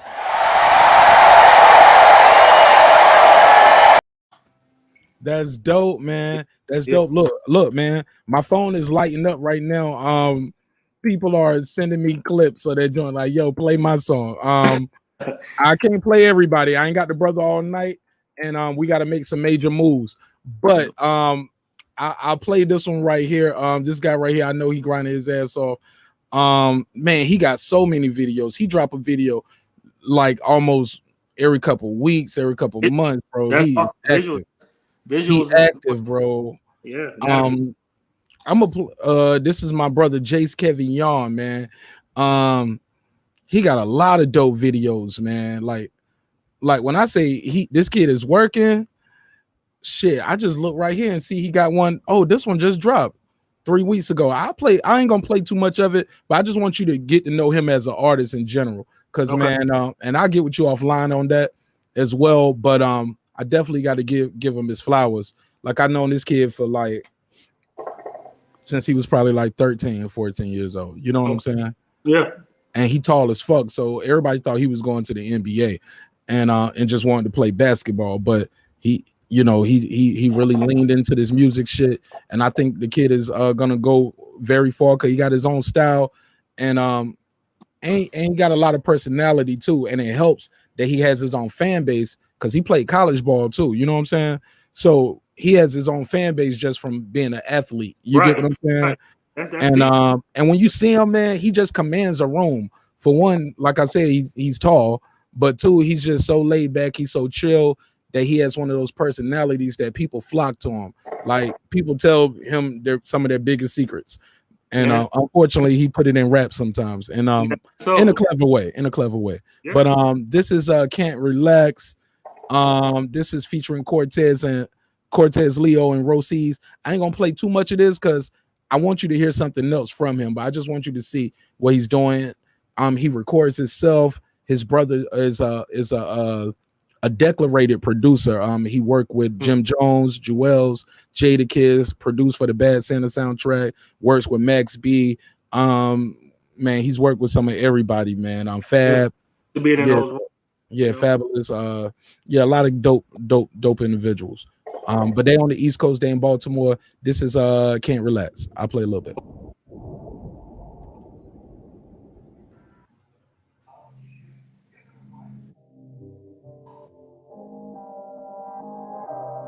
Yeah. 808, what up? He mixing, he going crazy. Can I relax for a little bit? I'm out here chasing these millions. Hustle, you cannot belittle it. Money set tall as the ceiling. Get a gun, guns at the grind. You can see what we building. When my team put in that work, lames is all in their feelings. Can I relax for a little bit? I'm out here chasing these millions. Hustle, you cannot be little with. Money set tall as the ceiling. Get a good glimpse at the grind. You can see what we building. Where my team put in that work. You niggas all in your feelings. Can I relax? No. Can I relax for a little bit? Can I relax? No. Can I relax for a little bit? Can I relax? No. Can I relax for a little bit? Can I relax? No. Can I relax? Jason Starr, yo. Right now. I'm on the block in the sweat that's hot right now. Ooh, Fetty Wap one out on my track queen. Sweating, I'm digging it down. Ooh, and nothing I'm done, I'm back in the trap like Jock. You know it's going down. Ooh, the way that I'm fishing, you think I'm a baller. I'm fishing straight off of that mound. Ooh, right to the top to get billions. My baby said killer, keep killing. Oh, what a wonderful feeling. That you niggas all in your feelings. Never could you crime, but another nigga paper. Same old killer, yeah, never change up. Not like us, everything do is major. All in your ear with a brand new flavor. I cannot relax, gotta get racks. Child support. I like that. You know, you can tell with some artists how, he got that it factor. You know what I'm saying? Like how you carry yourself, how you look, how you dress. Nothing This bad. nigga got every pair of Jordan 11s, bro. I think is it 11s or 12s? Whatever one, I forget. But whatever it is, bro. The nigga got, I forget which ones. He got every time they make a new colorway for it, he do it. And he got his own person. Like I say, he's kind of funny too, but you wouldn't even know he's funny like that unless you know him or like you in our group chat. Right. He got this video he just dropped. It's called Dave Chappelle. So he get to show a little bit of his personality in this one. After this, I'll play it and I'll go to the next one if you got a little more time. But so far, so good. These guys can rap, man. They got good music, right? Great music. Love it. You know what I'm saying? Is there a reason why he got a song by himself? Why that album is called Greedy Way, and Okay. he was promoting a clothing line. And I don't know if he's part owning it, but I know his brother makes this clothing line called Greedy Way. And they did a collaborative effort for it, and that's how we did it. Shout out to World Combat Sports.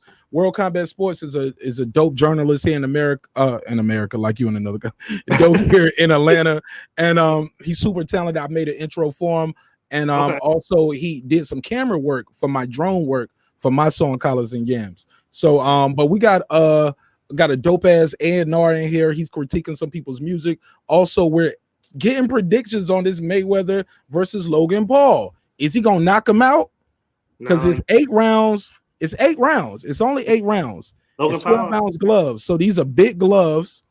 Pillows on their Yeah, head. man. Those gonna really be pillows. They said they ain't gonna let Mayweather kill him. They ain't gonna let the boy go 12 rounds. But And some 10 ounce gloves. What is he, 200 pounds? He gonna come in the ring at 2. But also it's a 30-pound weight advantage. You get what I'm saying? We got to keep everybody safe. You know what I'm saying? We don't want people to die in there. Right. So even though we have go ahead. What you say? You would never what? Mayweather haven't had a knockout since what? He was a junior welterweight. No, he knocked out Conor McGregor. Yeah.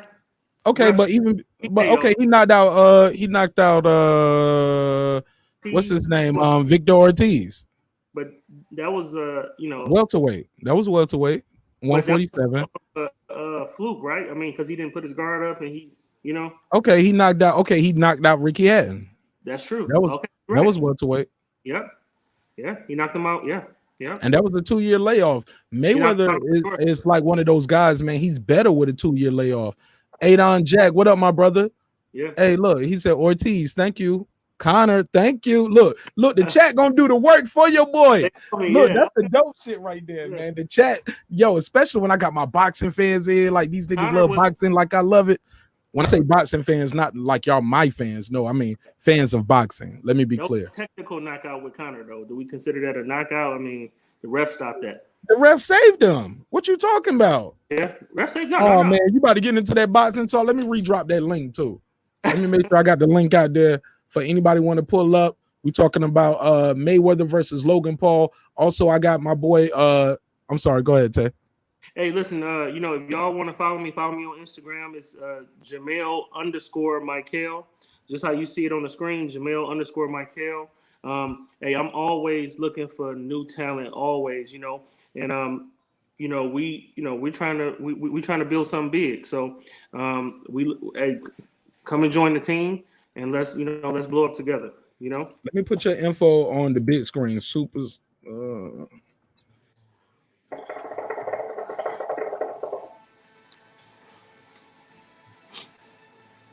this is the Instagram, right? Yep, Jamel_Michael. But people gonna think people gonna think that's your name, right? But it's okay. Yeah. Hey, my name is Deontay, but people eat it up so bad. My name has been getting ate up since I was 18 years old. So you can call me Tay. Just make it easy. Hey, so do you have a personal bias towards Deontay Wilder because of the name? You know what? I just feel that they was a little lazy spelling his name because mine is spelled the correct way. But Deontay Wilder. No, I don't have personal bias against him. I hope he knocks Fury out. Yes, sir. Yeah, man. I support the brother, man. Yeah. I support the brother. I support him in a major way. Superstar A&R. My boy Tay, his IG is at Jamel Michael. Jamel_Michael. I'm sorry. Let me. Yep. Because I have another page, Jamel Michael, that they follow that one. That one's that's the backup page. Yep. But yeah, man, we here with Superstar A&R. My man Tay, and his Instagram is Jamel_Michael. Man, he's signing deals, getting people signed out there, man. You never know. I was curious about sponsoring that video, so make sure that we. Hey, look, I'm about to roll. Look, I'm gonna introduce Kyle, and I'm about to text that dude right now, and I'm gonna say, bro, check my playback. I got an A&R over here who like the music, who wants to. Go ahead, say it again. What you say, Tay? Yeah, I was saying I don't know who I don't know if somebody got in, but I was just. Yeah, I just beamed him in. That's my boy Kyle, the boxing section. He heard us talking about boxing. I support his show heavy, and he might have a question for you because he has some artists and fighters that he worked with, and he probably heard us talk about boxing. Want to beam in? Go ahead, man. Tate, go ahead, Kyle. Talk to me. What's going on, Marq, man? I'm just tapping in with you, man. Of course, it's always a treat when players meet, man. I just wanted to tap in. I said your line earlier. I'm in the car with... Huh? I said your line earlier, and I gave you your flowers. I said it's always dope, and I stopped myself. I said no, let me say it the right way. And shout out to Kyle with the boxing section. I said it's always a treat when players meet, so let me say it the right way. I mean, you already know. Listen, I'm looking forward to us linking up for that Tank fight. I'll be there for sure, bro. And I'm going live after you tonight. I'll probably go live like 9:30. So we link up, of course. What's East? Hold on, 9:30. You going live at 12:30 East Coast time, 12:30.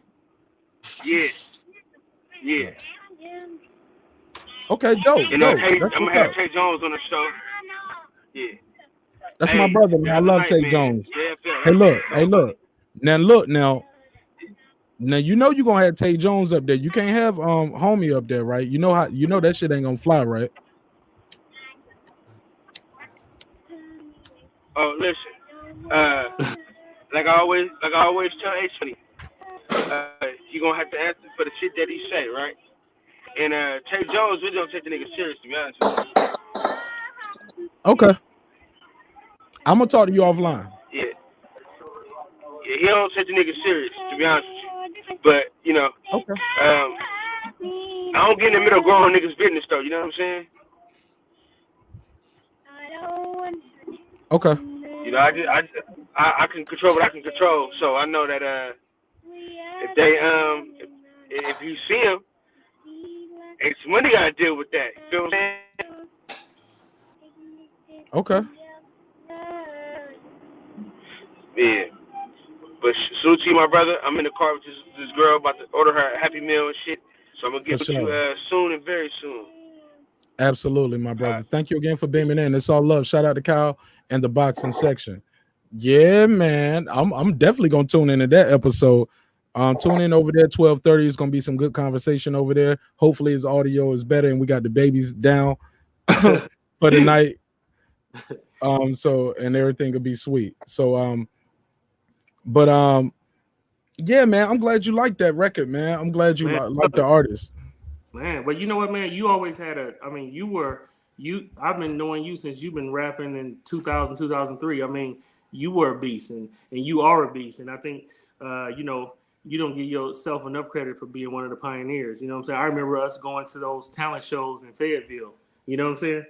So you know, I know you have a you know, an ear for talent. You know, Tell him, and I was winning too. Tell him that part. I be winning. Been winning.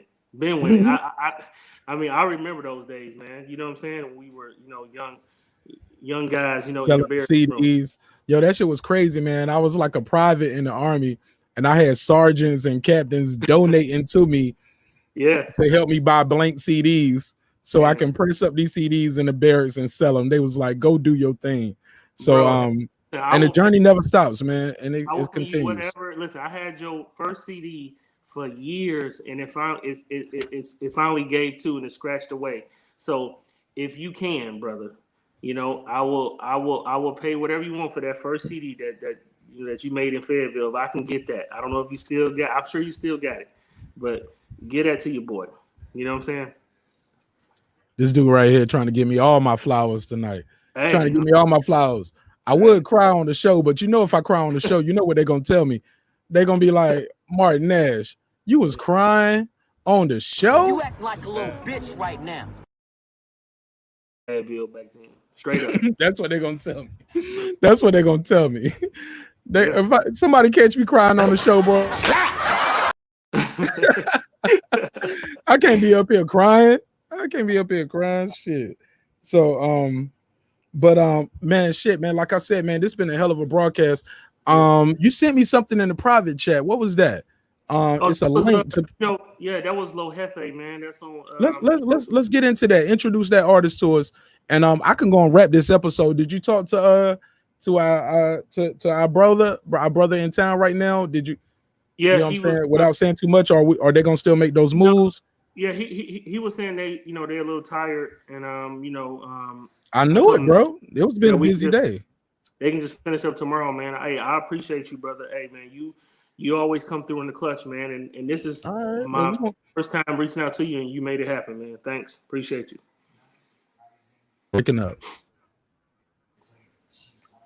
Hey, man, I'm doing my best. Smoke free, man. We about to get back into some boxing talk. Like I said, man, I got a A&R here, and shoot, man, we trying to get some people some deals. Seeing get some people connected, and also, man, we got one person already that he heard. They said, "Hey, I'm gonna help you with that video on your next video." So how about that? He gonna sponsor it. Those are his words. I'm gonna sponsor it. We gonna go all out. We don't just pull up in backyards. You know, we don't pay for that. We gonna book a venue. If we gotta book a car, we gonna make that video outstanding and make it pop. You know what I mean? So if we, so whatever it comes up to, whatever that artist's vision is for the video, we gonna make. Let me text this dude right now. Yo, I gotta call him on air. Yo, I gotta call him on air. Let me see if I can call him on air. This is gonna be dope if I can pull this off. I'm gonna call him on air. But this is dope, man. We're making things happen right now. He said he just followed Marq Shot and say he followed you on the gram. So definitely try to give him a follow back. Smoke free boxing. What's up, bro? Who you got in that fight? Let me know, man. Is it? I know we all picking Mayweather, but is he gonna stop him? He only got 8 rounds. That's 12-ounce glove. It's a 200-pound man. Oh man, he don't respect me. He ain't answer my call. He might be in the club right now. Like I said, the dude performs. He'll come from Athens to Atlanta, and he'll perform. Oh, he fucking with me. He called me right back. Thirsty. Yo, Thirsty, you live on the air with. I want you to call into the show. I got a superstar A&R here.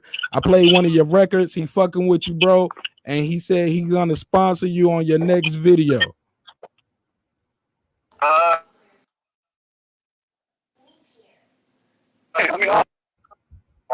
right. Look at that. How about that, man? We making connections, man. Bro, this gonna make his dreams come true, bro, because he's been working so hard on this shit for a long time. Same thing with Jace, myself, Marq Shot. But hey, man, look, man.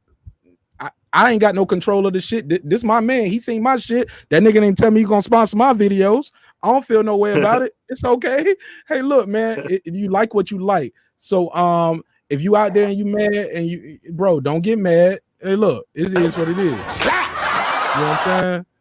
It is what it is. You like what you like. He saw something in the kid, and he gonna invest in him. So slap yourself. Do harder. Work the next time. I don't care if this your 15th song, your first song, your 13th song. Maybe you ain't made enough songs. Maybe you ain't invested enough. Maybe you need to 15, do how many? 30, 37, 38. 45, 47. Shit froze up when I was trying to do my funny drops, but whatever. Hey, look, nothing played. It's supposed to be in 15, 20, 37, 48. 15, 30, 37, 38. 45, 47. Yeah, it's supposed to be in that. That's how many songs you got to do to get to this level. But shout out to my brother Thirsty. Thanks for tapping in. Thirsty, I got you on this live stream right here. I don't know if you've been watching the show, man, but I had some pretty heavyweights on the show, and this is another one. This was a surprise. Didn't expect this, but the guy saw your video. He think you are super talented. He think you got the look, you got the voice, but he said your video needs a little work. He didn't understand, and neither did I or the audience. Explain the headphones and the what is like video. Why did you have the headphones on? Really, keep it above. Just it's caught okay. Me vibing. He really caught me vibing. You know, it really wasn't. It was just like back behind the scenes footage, and he just worked it into the video. He really was trying to. He was trying to. I guess the message that we were trying to come across with the video was like, I'm only listening to myself. I only hear myself. You see what I'm saying? Yeah. Yep. I understand that. A real yard is real loud or whatever. And I got my beats on. I'm only listening to me. I'm oblivious to what's going on around me because I'm focused on what I got going on. You see what I'm saying? Oh, it's a metaphor. Yeah. Dope. Yep. Talk to him, Tay. Yep. I get that. I just thought, maybe that could have been like some B-roll. You know what I mean? Right. But look, man, I think you very talented, man, and that's not to sound cliche or not to as the youngsters say it, cap. There ain't no cap. But man, like, listen, I think with the right video with one of your songs and we promote it right, you know what I'm saying, you can go, you can get even higher than the 17,000. And 17,000 is good. What you got now? So that's not a knock. That's awesome. And I don't even know if you promoted it heavy and you got that. So I just think we promote it right. And we do an actual video that we can kind of put some backing into it. That I think sky's the limit. So you give me the opportunity to promote your next video and sponsor it. And I just think you pick the song out. Send me a couple of songs that you think that you want to push, and then we'll go from there. Okay. My first. Where you located in Atlanta? Okay, so I'm I'm not gonna lie, man. I'm everywhere, man. I got my home base is Minneapolis, right? But I got a house in Michigan. My artist is all out of Detroit. So I'm originally from Detroit, so I go back and forth to Detroit. The studio, I got videographers in every place. But if I need to come to Atlanta to get it done, I mean, that's too easy. Atlanta is a hop, skip, and a jump. You know what I mean? So you just let me know, man. We'll link up, get each other contact info. And then you shoot me the songs that you want to push, and we gonna put it together. All right, definitely. I definitely. Marq, man, you the GOAT, man. That boy Marq the GOAT, man.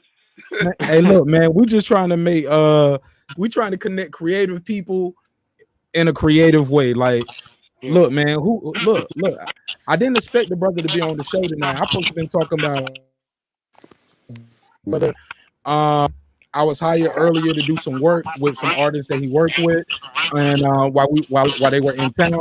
So I'm hearing that sound bad, bro. I'm gonna mute your mic while I talk. There we go. Thirsty. Yeah, it was your mic. So yeah, I was hired to do some work while he had some artists that were in town, and I was just talking about my day, and he just beamed in. And in the process, I was like, well, shit, I got an A&R here. Let me play some records. And your record was the second one I played. That's dope. Man. Because I wasn't gonna play no records. I ain't been doing the Freestyle Friday shit like that no more. but I'm in rare space, and I had somebody ask me about promoting their record, and they asked me to promote their record on the same day I'm supposed to be dropping my project. I was like, bro, I know I'm humble and I'm cool, but don't ask me that. You know what I'm saying? Let me have one day. You know what I'm saying? Let me have my day. Shit, I want to have a whole week next week. Yeah, don't ask me. You know what I'm saying? Let me have my week. Let me have my day. You know what I'm saying? But I even felt bad about that. You know what I'm saying? I'm just such a giving person, man. I'm gonna give it all every time. And so I was like, yo, fuck it, I'm gonna play one of his records, and I still haven't played his record yet. You get what I'm saying? Because I'm trying to squeeze it. I'm trying to take, the brother ain't got all day. You know what I'm saying? But I played your shit, nigga. I played. You don't know what it's like. That's my shit. You know what I'm saying? Message, you know, and you had a message. I ain't even played the one. Look, he got a record where he got his son in the record, and it fits that same vibe, and it's a beautiful record. That was the first record that I ever heard from him, and I fell in love with the kid as an artist. You know what I'm saying? And like I said, I told him I'm gonna keep supporting him, and yeah, man, I just want the best for him. Him, Jace, Mark Shotter, Street Scott, Dro, the whole game, man. You know what I'm saying? But Thirsty is a part of the team. He don't even know it yet. Like he'll know it after the night though. He was like, man, I appreciate you, bro. You everything you said you was. I told you I fuck with you, bro. But I ain't know he was gonna say that live on air, and he kept saying it. He keeps saying it. Yeah. And I told him how much you perform. I told him dude perform like 3-4 times a week and got his shirt off, flexing on them hoes, and the bitches love him in the strip club. He grabbing all type of ass. I don't know how he explained that when he get home, but the kid looks like a star. Oh man. Well, I'm gonna stop sharing the post because you had an ass here and an ass there. You know what I'm saying? And you was in that bitch juggling. So this shit was dope for me, man. I just wish you guys nothing but the best. We here to help on breaking beats. You already know we break down business, entertainment, art, technology, sports, anything I can squeeze into those letters. Thirsty. What you been working on, man? While I got you here with the A&R, do you have something else I can play for them? Oh man, it's crazy you asked me that, man. I got this beautiful record, man. Very inspirational, man. Very thirsty-ish, I would call it. It's called Self Love. And really, you shot a video for it yet? No. See, lately that's what I've been on. We ain't gonna break that. Then we gonna play that behind the scenes. Then, yeah. But talk to us about it though. But yeah, it's like bro been saying that the visuals can really like take my a message over the top. You know what I'm saying? It can, hearing it is one thing, but when you see it, it just shows that you put a complete body to work together. You see what I'm saying? So that's what I've been focused on here lately.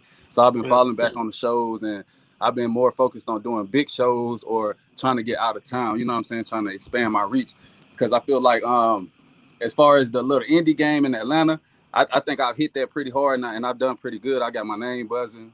They still requesting me, so now I'm trying to branch out, reach Miami.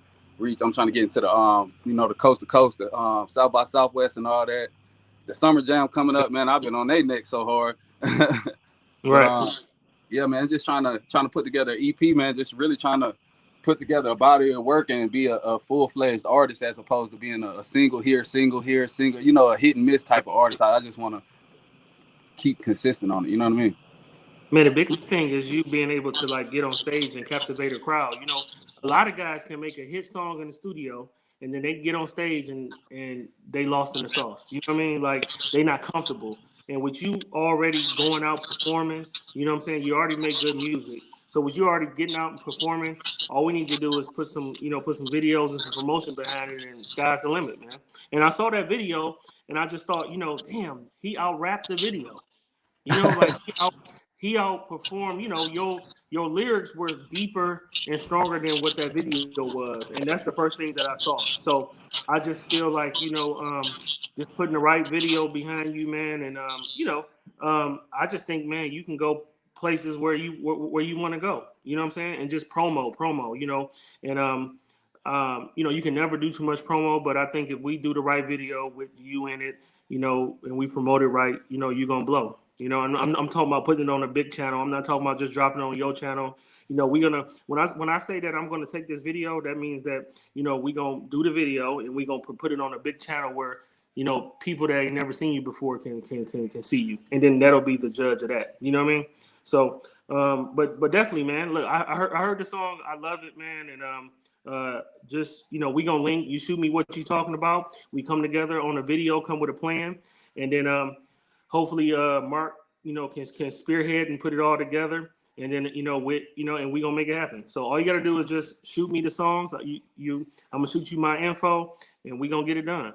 So we ain't gotta talk about it. We gonna be about it. So I don't like talking all the time. I just like action. I like putting that shit to work. I hate when people talk me to. Well, you my type of guy. Hey, you my type of guy. Yep. So we're gonna exchange information. We're gonna make that happen. Marq, man, I appreciate that, man. That was put it in the private chat. Put your info in the private chat real quick, bro. Right, look at us, man. Breaking beats. We making dreams come true over here, man. This A&R, I played the guy record. He liked the record. Thirsty, I keep muting your mic because it's giving me a crazy sound. Okay. Yeah, no problem. But look, man, I played the guy's record. He liked the record. He said, hey, but the video needs work. He's outperforming the video. And he said, hey, man, I'm willing to put my dollars behind it. But we looking, you know what I'm saying? He's always looking for new talent. I ain't saying everybody's record gonna get heard tonight. I ain't saying he gonna like everybody's record. You get what I'm saying? But if you got one, send it in right now. You know what I'm saying? Let's see what we can get, or click the link and beam in. This guy right here, I like this kid. This kid is super dope too. Well, I call everybody a kid. You know what I'm saying? Yeah, man. We old school right now. We the OG. I call everybody a kid. You know what I'm saying? Go ahead, Thirsty. My forehead got knocked out. Hey, yeah. I got your info in the private chat, though. IG right there, Thursday. So, hey, follow my IG right quick. I'll follow you back, and then we can exchange information. That just make it simple where you ain't got to cut and paste all into there. Just follow my IG. I'll follow you, and then we'll link from there and get each other info. All right, we'll do. I appreciate it. Much love. Yeah, Thirsty. Stay tuned in, man. More shit to come. Like I said, I'm gonna play another one of your records. If whether he's still here or not, I'm still gonna play. You already know I'm gonna play. I think it's what's the one with your son? Certified, right? Yeah, I'm gonna play Certified. But yeah, I didn't even plan to do this type of show. But man, God don't make mistakes, right? Not at all. All right, man. I'm glad I could connect y'all two brothers, and I wish you guys nothing but $1 million dreams and champagne success. You know what I'm saying? Hey, that's okay. If we ain't into winning, then what we doing it for? You know what I mean? Absolutely, man. Thirsty, my dude, man. I'm glad he pulled up. This guy right here, his name is Al Chamber. This record is called Birds Flying High. Only thing I don't like about this is I know I'm gonna get a flag for this, but it's not a takedown notice, but it's just letting me know because I played it before. That's why only reason I don't play it that much, because I get a takedown notice from the producer. Really? Yeah, from the producer. Yeah, real talk. This is a live show. I ain't capping. Yeah. All right. That's real talk. Let me text them. I'm gonna let them know I'm playing Birds Flying High. But I like Al Chamber, man. I think he's super dope. He a big nigga too. Like, he ain't no little dude. You know what I'm saying? And his presence just fill rooms. But this dude is a comedian off camera. When I say he funny as fuck. Like, I'm trying to get him in a little short play, not a play, but a little short story. Not even a document. It's like a short story, like a little skit type thing. I want him to do. But this is Birds Flying High. It's 2 minutes and 40 seconds. I'm only gonna play the first half. I don't give a fuck about you. I don't give a fuck about Steel. And I don't give a fuck about Raheem either. I don't give a fuck about myself. Shout out to Patricia. I appreciate that. Patricia, you the MVP. She got your Instagram pasted out there for everybody. So you can definitely follow my boy Tay and Jamel McKell on Instagram. Al Chamber, let's go. I'ma run game on her until I'm filthy rich. She only wanted one thing from me, just like a stripper chick. They asked if anybody had any questions. I spoke up. Crown me the king of Riverdale. Finally woke up. Nigga, you ain't the king of Riverdale. Yes, I am. That was my first reply. I guess I'll be accepting all challenges. Afro Samurai. How can we make this internet money? See, that's the biz now. My partner died and left my sons behind. That's my kids now. Down the road, time with the statements to make your heart stop. I knew something was was wrong when Victor Hill raided the barbershop. I think she was choosing diamond shine as he does a sparkle to her. See how she was playing with her hair while I was talking to her. Grew up with plenty rules, can't go outside before your chores. Sick of selling cocaine, can't lie, it open many doors. Sorry for the wait, a big mistake, they say the world is yours. Got a bar before you die, of course we had no choice without the flying high.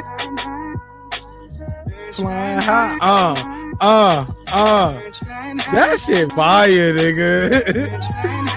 Oh my God, I love that. I love that. What you think of it though? My opinion don't matter. You the boss. Talk to me, man. What you think of the record? It's one of them chords that you can like, you know, you're gonna remember it. You're gonna remember the birds flying high, flying high. I just think sometimes when the guys make the videos, you know, keep the guns out the videos because you know we can't promote them. You know, we had a gun in the video. I didn't even notice that. Did he? Yep. I missed that. Yep. I mean, I saw it unless I didn't see it. But you know, other than that, man, I think the girl had a weapon, right? Okay. Okay. Yep. Yeah, I like it. It got one of them chords that you can remember. You know, birds flying high. I like the beat. I like the production. You know, just the video could be better. You know. Okay. What about what though? What could be better about the video? Like, can you be? I thought the video looked pretty crisp. But you the expert. Talk to me. You know, just the redundancy of everybody sitting around the table in the house. You know, I've seen so many videos with that same outlay, that same outline, that same plot. You know, to the video. I just think sometimes you know you have to put a little bit more effort into the video. You know, because sometimes those songs are so good, but the video, that visual, don't captivate you. You know, all right. So I just, you know, me personally, you know, just, and I can't, you know, I'm not gonna speak for everybody, but I just think that, you know, pulling up in the backyard, pulling up in the house, you know, on the porch, you see it just don't captivate you, and you kind of want to skip that video, no matter how good the song sounds. You're looking for more in a video. Yeah. Yep. Like drone shots. Yeah. I just think special effects in the video, right? Yeah. Make your video, if you know you gotta, because that's a hot song, and if you know that song is hot, you know, save up and make sure your video matches that song.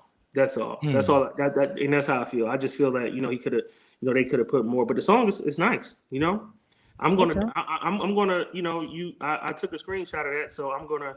Okay, so we doing some things. Look, man. I just want to connect some artists who never heard of A&R, don't know what an A&R. I'm sorry. Go ahead. You talking? Go ahead. Say it, bro. No. I was done, bro. I you know, you were on it. I had finished talking. Yeah, I'm just flowing. Hey, look, yeah, I'm just want to connect some artists sometimes with an A&R. They never seen an A&R. Some people don't know what an A&R does. Some people don't know what somebody in your position can do, like, i.e. a bankroll, because you need backing. Yeah. You get what I'm saying? And it takes money to get good producers. It takes money to fly you to Atlanta. It takes money to book the Airbnb, to rent the car. You know what I'm saying? You know what I'm saying? So you can keep your little job, keep your little money while you working on your career, and just buy your weed and your food when you get there. But everything else is taken care of for you. Be your best and be an adult. I ain't got to hold your hand while you get here. You know, you need to go to the studio. This is the interview. This is the video shoot. Everybody's been paid. They're gonna treat you like a star, but don't get big-headed. Don't be asshole to people, and you can go really far in this business, and people will keep investing in you. This guy right here, I met this guy in a cypher, and his name is Big Ro, and I ain't gonna lie, you know I bodied the cypher, but but he played this record, and I was like, this guy is special. Look, I ain't that cocky and arrogant. Why I think I'm the best shit ever. I ain't God's gift to hip hop. Okay. Right. I never get that big headed, and I'm always looking for new talent too, and trying to connect people. Like, my style ain't for everybody, but I'm a DJ too. I host a show. I know what's good. I know what's bad, but also I understand that I'm one person. Right. So when I hear something that, and I ain't talking about him because this shit is fire, but when I hear some shit I don't like and it's popular, I ask myself, why is this popular? I look into the artist's story. I look at their look, face tats and all, blue hair or whatever they got. I listen to the music. I listen to who they market to, how they promote it, and then it all makes sense. If you're smart enough to sit back and take yourself and your ego and your pride out of it, you'll see why some of these guys are successful. Sometimes it ain't even the music; it's just their story. Yeah. Like, damn, oh, he was a 17-year-old kid charged for murder. People want to hear what he got to say. Exactly. They just want to hear your story. You know what I'm saying? So, but this guy right here, he got a dope record, a dope story. It's called Row, and his name is Big Row, and this song is called For the Money. For the Money, Big Row.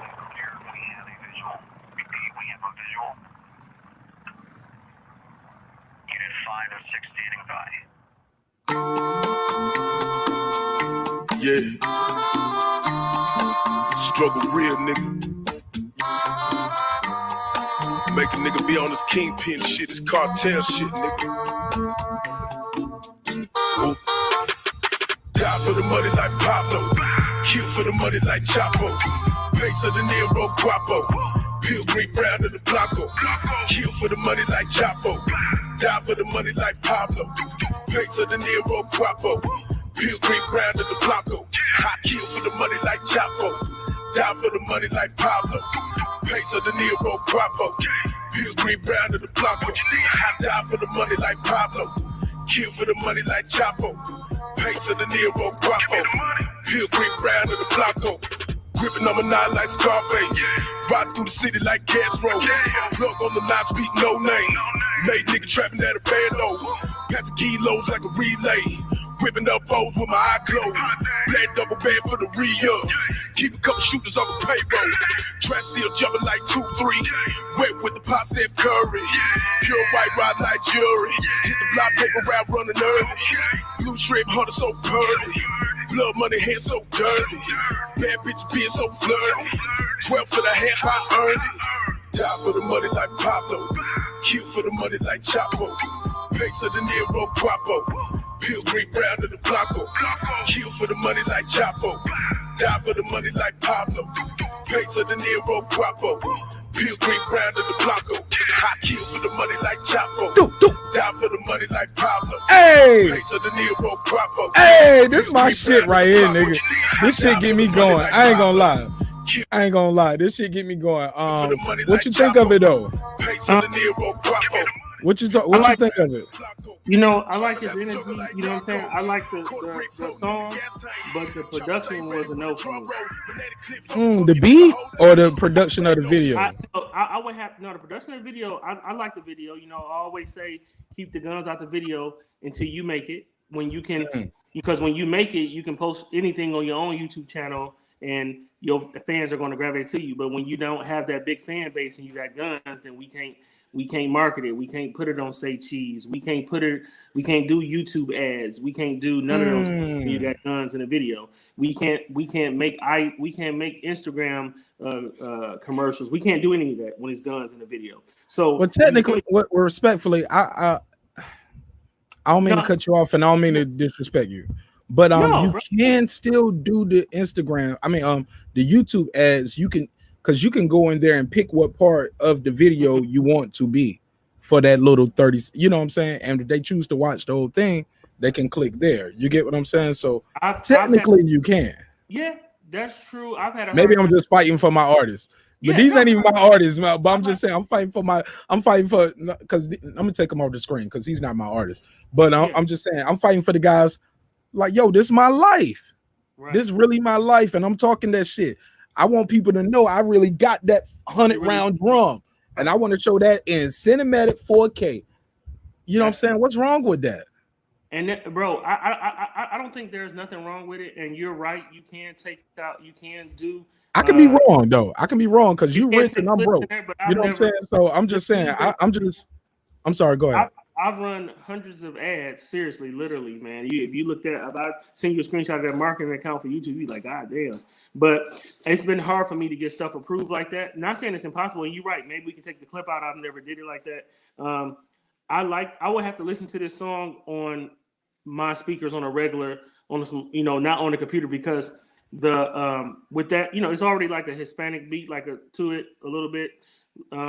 So it's. The production doesn't seem up to be like, whoever made that beat doesn't. I had to listen to it. Right, me listening to it right now, just being 100% honest. That shit fire to me. Well, yeah, it's probably there, man. But the other shit don't sound like that. Is what you saying? You saying it could be that? Yeah, it could be that. No, because I played other records, and you ain't say that about the mother records. Shit, I'm keeping it a buck. We're gonna put the producer on blast. You calling it how you see it, man. Look, you our guest. We ain't gonna tell you wrong. I want to be fair, and I want to. That's your opinion, brother. Could you send me that link to that song? I'll send it to you, man. But the shit is fire. I love it, but I think the Hispanic sound go with the theme of the song, and that's what I gave him credit for. That creativity to tie that in. Video nice. Love the video. I even like his hairstyle. I even like that mohawk with the braids. Is that what it is? You know what I'm saying? But think about it. He's saying, "I'll die for the money like Chapo, kill for the money like kill for the money like Chapo, die for the money like Pablo." And I'm like, and he got that sound in the beat, and I'm like, I thought it was genius. You sent me a link that's playing in the background. I don't know if you heard that. I thought the song was, just my honest opinion, I thought he rapped well. You froze. Okay. Can you hear me now? Yeah, I can hear you fine, but you freezing every now and then. Okay. But I can hear you. Go ahead. I like what he did on that song. You know, sound good. I like the song. I'll play it again. I just thought I couldn't really hear the beat. You know, it sounded like it was so low. You know, maybe we're on the computer.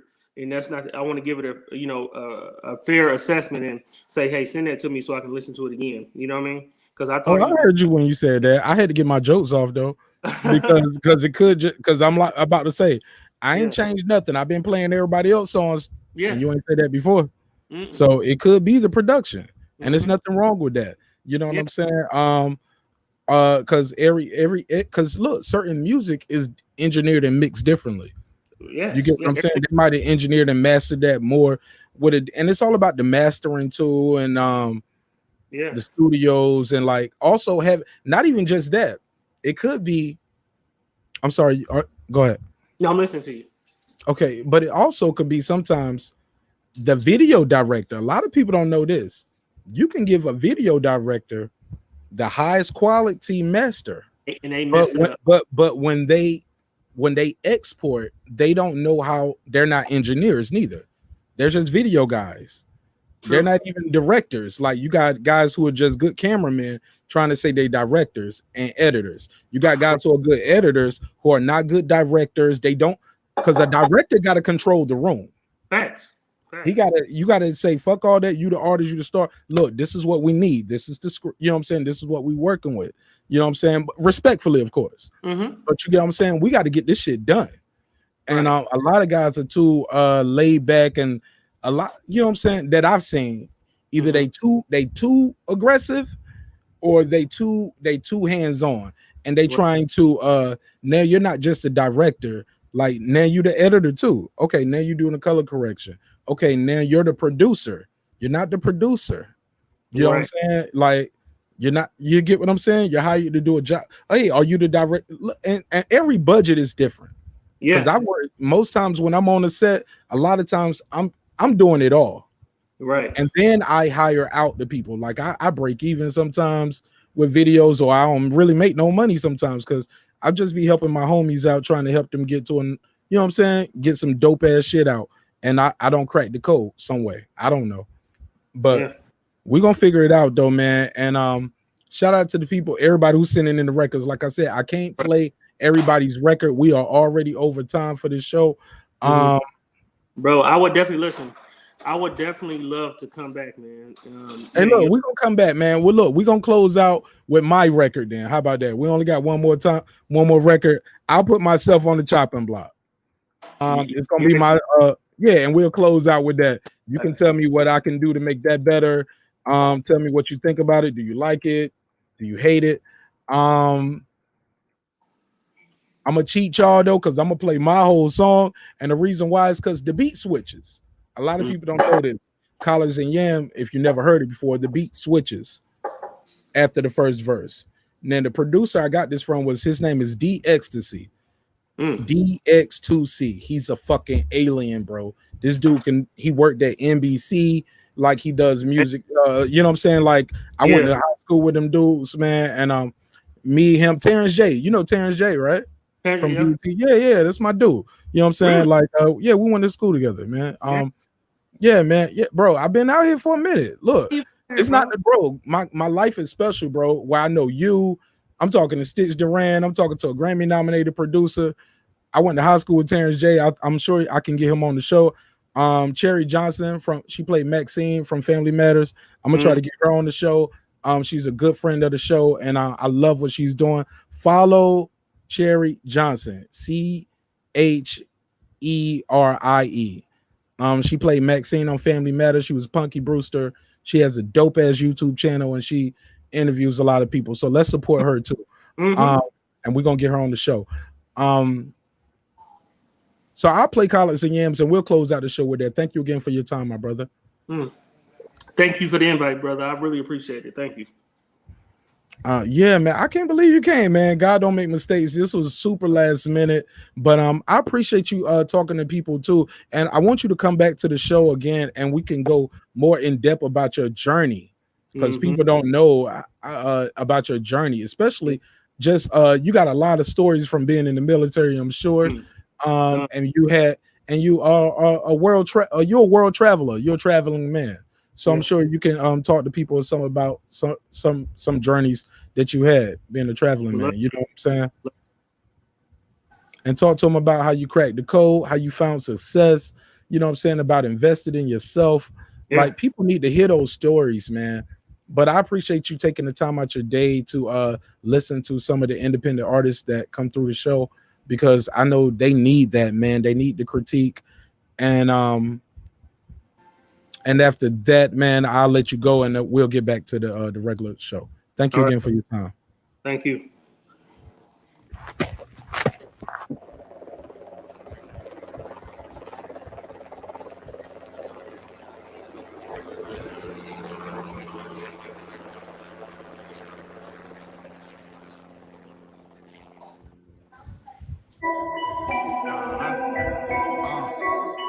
Marq Nash, collars on the table, yams on the stove.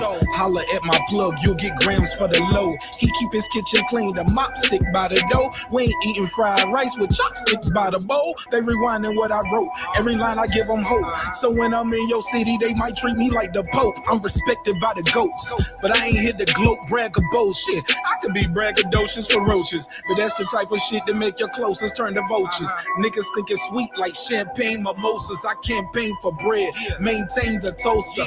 Off with your head, Walking Dead zombie poster. Do it like I do it, man, I do it for that culture. They acting on the screen, but look different in the close up. I'm the face on the flyer and the poster. That's the reason why I'm flyer when I post up. Urkel straps on both shoulders. Keep them in my hand, I ain't reaching for no holsters. Shit, I can holler at the plug when my bands run out. He said, Nash, pull up, this shit look like grandma's house. We got collars on the table, yams on the stove, butter on the plate, chopsticks by the bowl. Collars on the table, yams on the stove, butter on the plate, chopsticks by the bowl. Collars on the table, yams on the stove. Collars on the table, yams on the stove.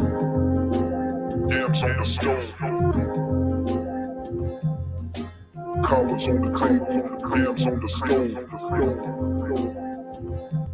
Look, sometimes when I find a little moment to get a break, I drift away. These days are different, I don't get no space. Sometimes I look in the mirror like, nigga, fix your face. You baked all these ingredients, now enjoy the cake. Cake.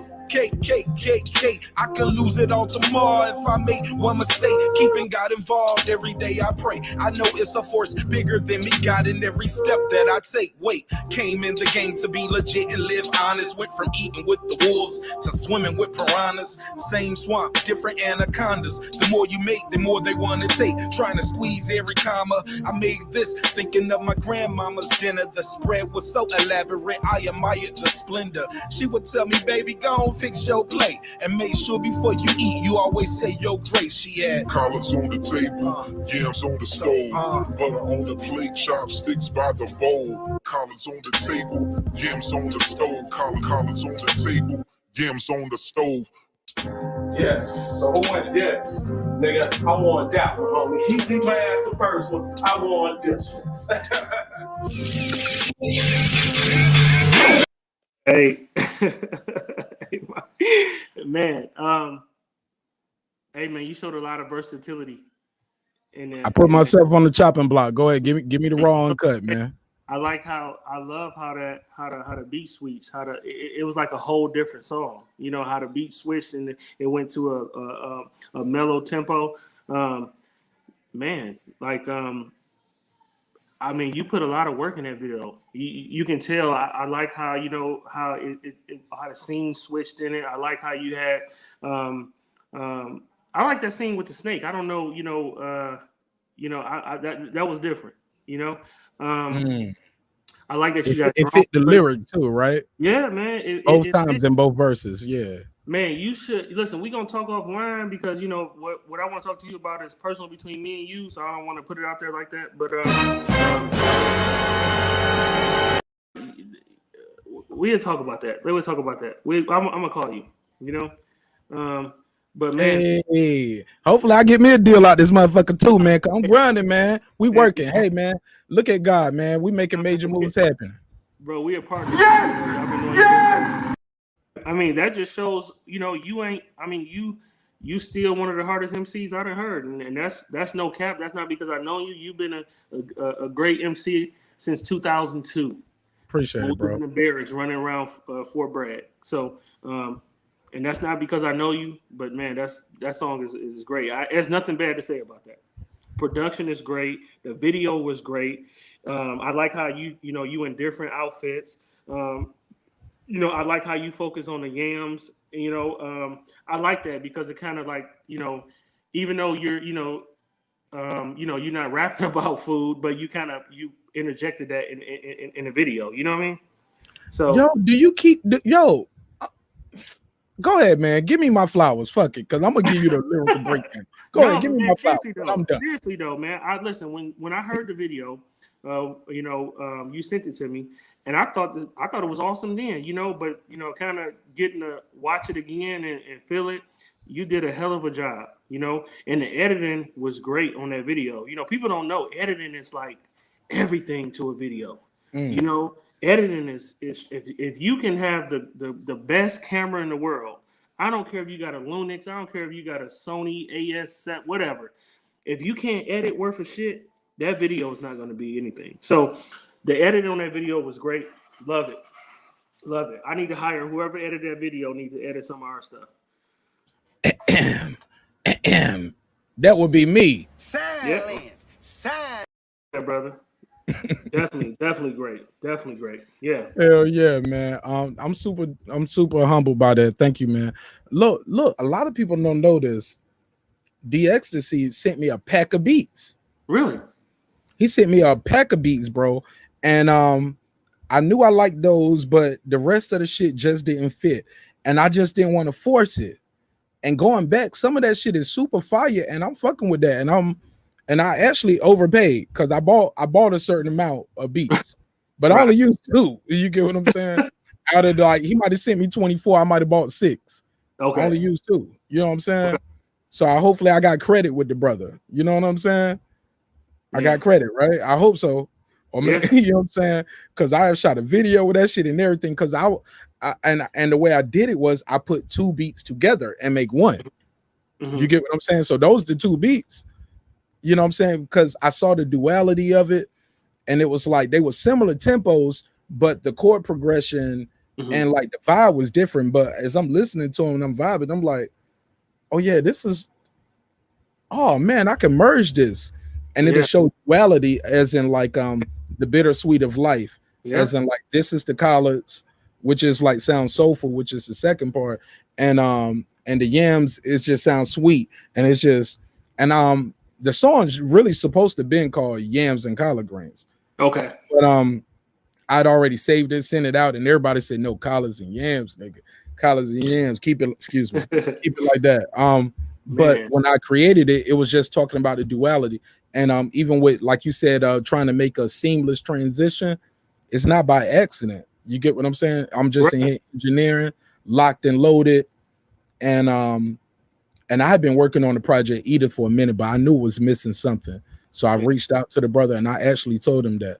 I said, bro, I'm not trying to get locked in the bubble saying, hey, I got to produce every record. No, I don't have to produce every record. Yeah. No, reach out to people that's been reaching out to you for years, saying, "Hey, let's work together. Hey, let's get some things accomplished." And especially during the show, because the show is doing amazing. Shout out to everybody watching now, but more importantly, shout out to everybody who's sharing this shit, because people be sharing these links, man. And and they tune in. Shout out to everybody who support me from the boxing community. And man, I love y'all, man. This has been a hell of an episode. I ain't gonna take too much of this brother time, because I want to talk to him offline, because I'm trying to work on some other things with him. And we're gonna work on some more things for you up and coming artists. Last thing that I need from you is Mayweather, Logan Paul, Tyson Fury versus Deontay Wilder. Like, which fight are you like? It's a lot of big fights coming up. Which fight are you the most excited about? Because you're a fight fan, right? I'm a big fight fan, and let's go. Man, listen, I'm most excited about the Tyson Fury, Deontay Wilder, because it's like a redemption to me. Whether we believe in glove gate or whatever, but to see Deontay Wilder lose in that manner was, it was unbelievable. It was heartbreaking. So I think he really putting it in the work. I've been following all the little fight channels on YouTube, seeing him working, and I've never seen that guy work like this. He always just came in the ring and he always got in shape for the fight. But I think he took his skills for granted. I just think he thought he can just walk and knock everybody out. And you got Tyson Fury, who's a damn near 7-foot giant, built like a bag of light bulbs that can take a punch. You know what I'm saying? So even when Wilder caught him the first time in the first fight, he got up. So I think just to see him train the way he do for he's been out for 18. Listen, he's been training. People forget that he's been training. He haven't fought for 18 months. But so he has had some surgeries since then. Remember, he said that. Yeah, he did. He did. But he's been going hard. I'm talking about. I've been watching his training footage for the last 6 months. That's when I caught on to it with his new trainer that he got, and he looks great, man. I hope he implements some of that head movement, because he's stiff up there, and I really think he's going to win. I'm putting my money on that. Mayweather is always a show, so of course I'm going to tune into that. It's only $39, so I'm gonna pay for that. But just to watch Mayweather, that's one of the if he ain't the GOAT, he close to it. So what about EJ Pacquiao? Are you excited about EJ versus Pacquiao? You know what? I wish Pacquiao would have fought Crawford. I just think I think Pacquiao gets, he does, he's one of the all-time greats, so he gets to pick and choose who he fights. I just thought that he sees something that vulnerable in Earl Spence. Earl Spence just came out of that accident. Everybody say he looked great against Danny Garcia, but I thought he looked average against Danny Garcia. I thought he took a lot of punishment from Sean Porter. They both were knotted up. People don't remember, Earl Spence looked very bad after that fight with Sean Porter. His face was knotted up really bad. And got in the accident like two or 3 days later. Right after that. So, man, I actually think, listen. Or 2 or 3 weeks. I don't want to mess that up. I know they're going to kill me in the comments. I put money on it that Pacquiao beats Earl Spence. What? Yeah. Hold up. Breaking news? Hold up. Are you telling me you're going to bet money? I'm gonna go on my I got my MGM betting site, right? Right here. And I am betting 500 on Pacquiao, which will bring me $5,000 just to win the fight. Pacquiao gonna win. So do you think Earl Spence will win a decision against Pacquiao if he don't knock him out? It's very possible. I just think I don't think they rob him. He's the star. He's the favorite. He should be the favorite, right? I just thought Sean Porter. Look, if Sean Porter can do that to him, and this was before the accident, Mark, right. Sean Porter, yo, you know what? Listen, man, you ain't got Sean Porter was touching him. Danny could have touched him, but Danny had a little fear factor until later on in the fight. And then Danny is harder than Sean Porter, and he moves in different angles. Even Floyd said, they asked Floyd, who was your toughest fight ever? And we thought he was gonna say somebody else. He said Pacquiao. Very true. So, man, I could have had you here talking boxing all night. I'm playing all these niggas' music, man. We could have been talking boxing. Let's go. So he said Pacquiao. So listen, I understand everybody. Listen, I support all the black fighters. Like I'm you know, I support my people and I want my people to win. But I just think this is a bad matchup for Earl Spence. I think Earl Spence, he doesn't move a lot. He tries to bully people, and I think the wrong thing to do is to bully Pacquiao. You know, look what happened to Margarito. I'm just saying, you know, I'm not saying Earl Spence or Margarito is on the same level as Earl Spence, but they kind of attack the body the same. They both body punchers, and I just think that Pacquiao is gonna not be there for him to hit him in the body. I think Pacquiao, you know, he's a veteran. Like he's gonna avoid them. Pacquiao ain't gonna get knocked out for no body shot. No, when has Pacquiao? You're not gonna break his body down. Like he trains for that. No, and I just think that Earl Spence is a body puncher. He stays in front. He doesn't have no head movement. For that. No, he doesn't have any head movement. Earl Spence don't move his head at all. And I just think Pacquiao's gonna win. And I'll tell you right now that I'm gonna make that bet as soon as that fight comes up in MGM, and I'm gonna win. You know, how do you see that fight going? Like 10-9? I see it going the distance, and because I don't see Earl Spence knocking out Pacquiao. He couldn't knock out. Did he knock out Danny Garcia? Did he knock out Sean Porter? You talking that shit?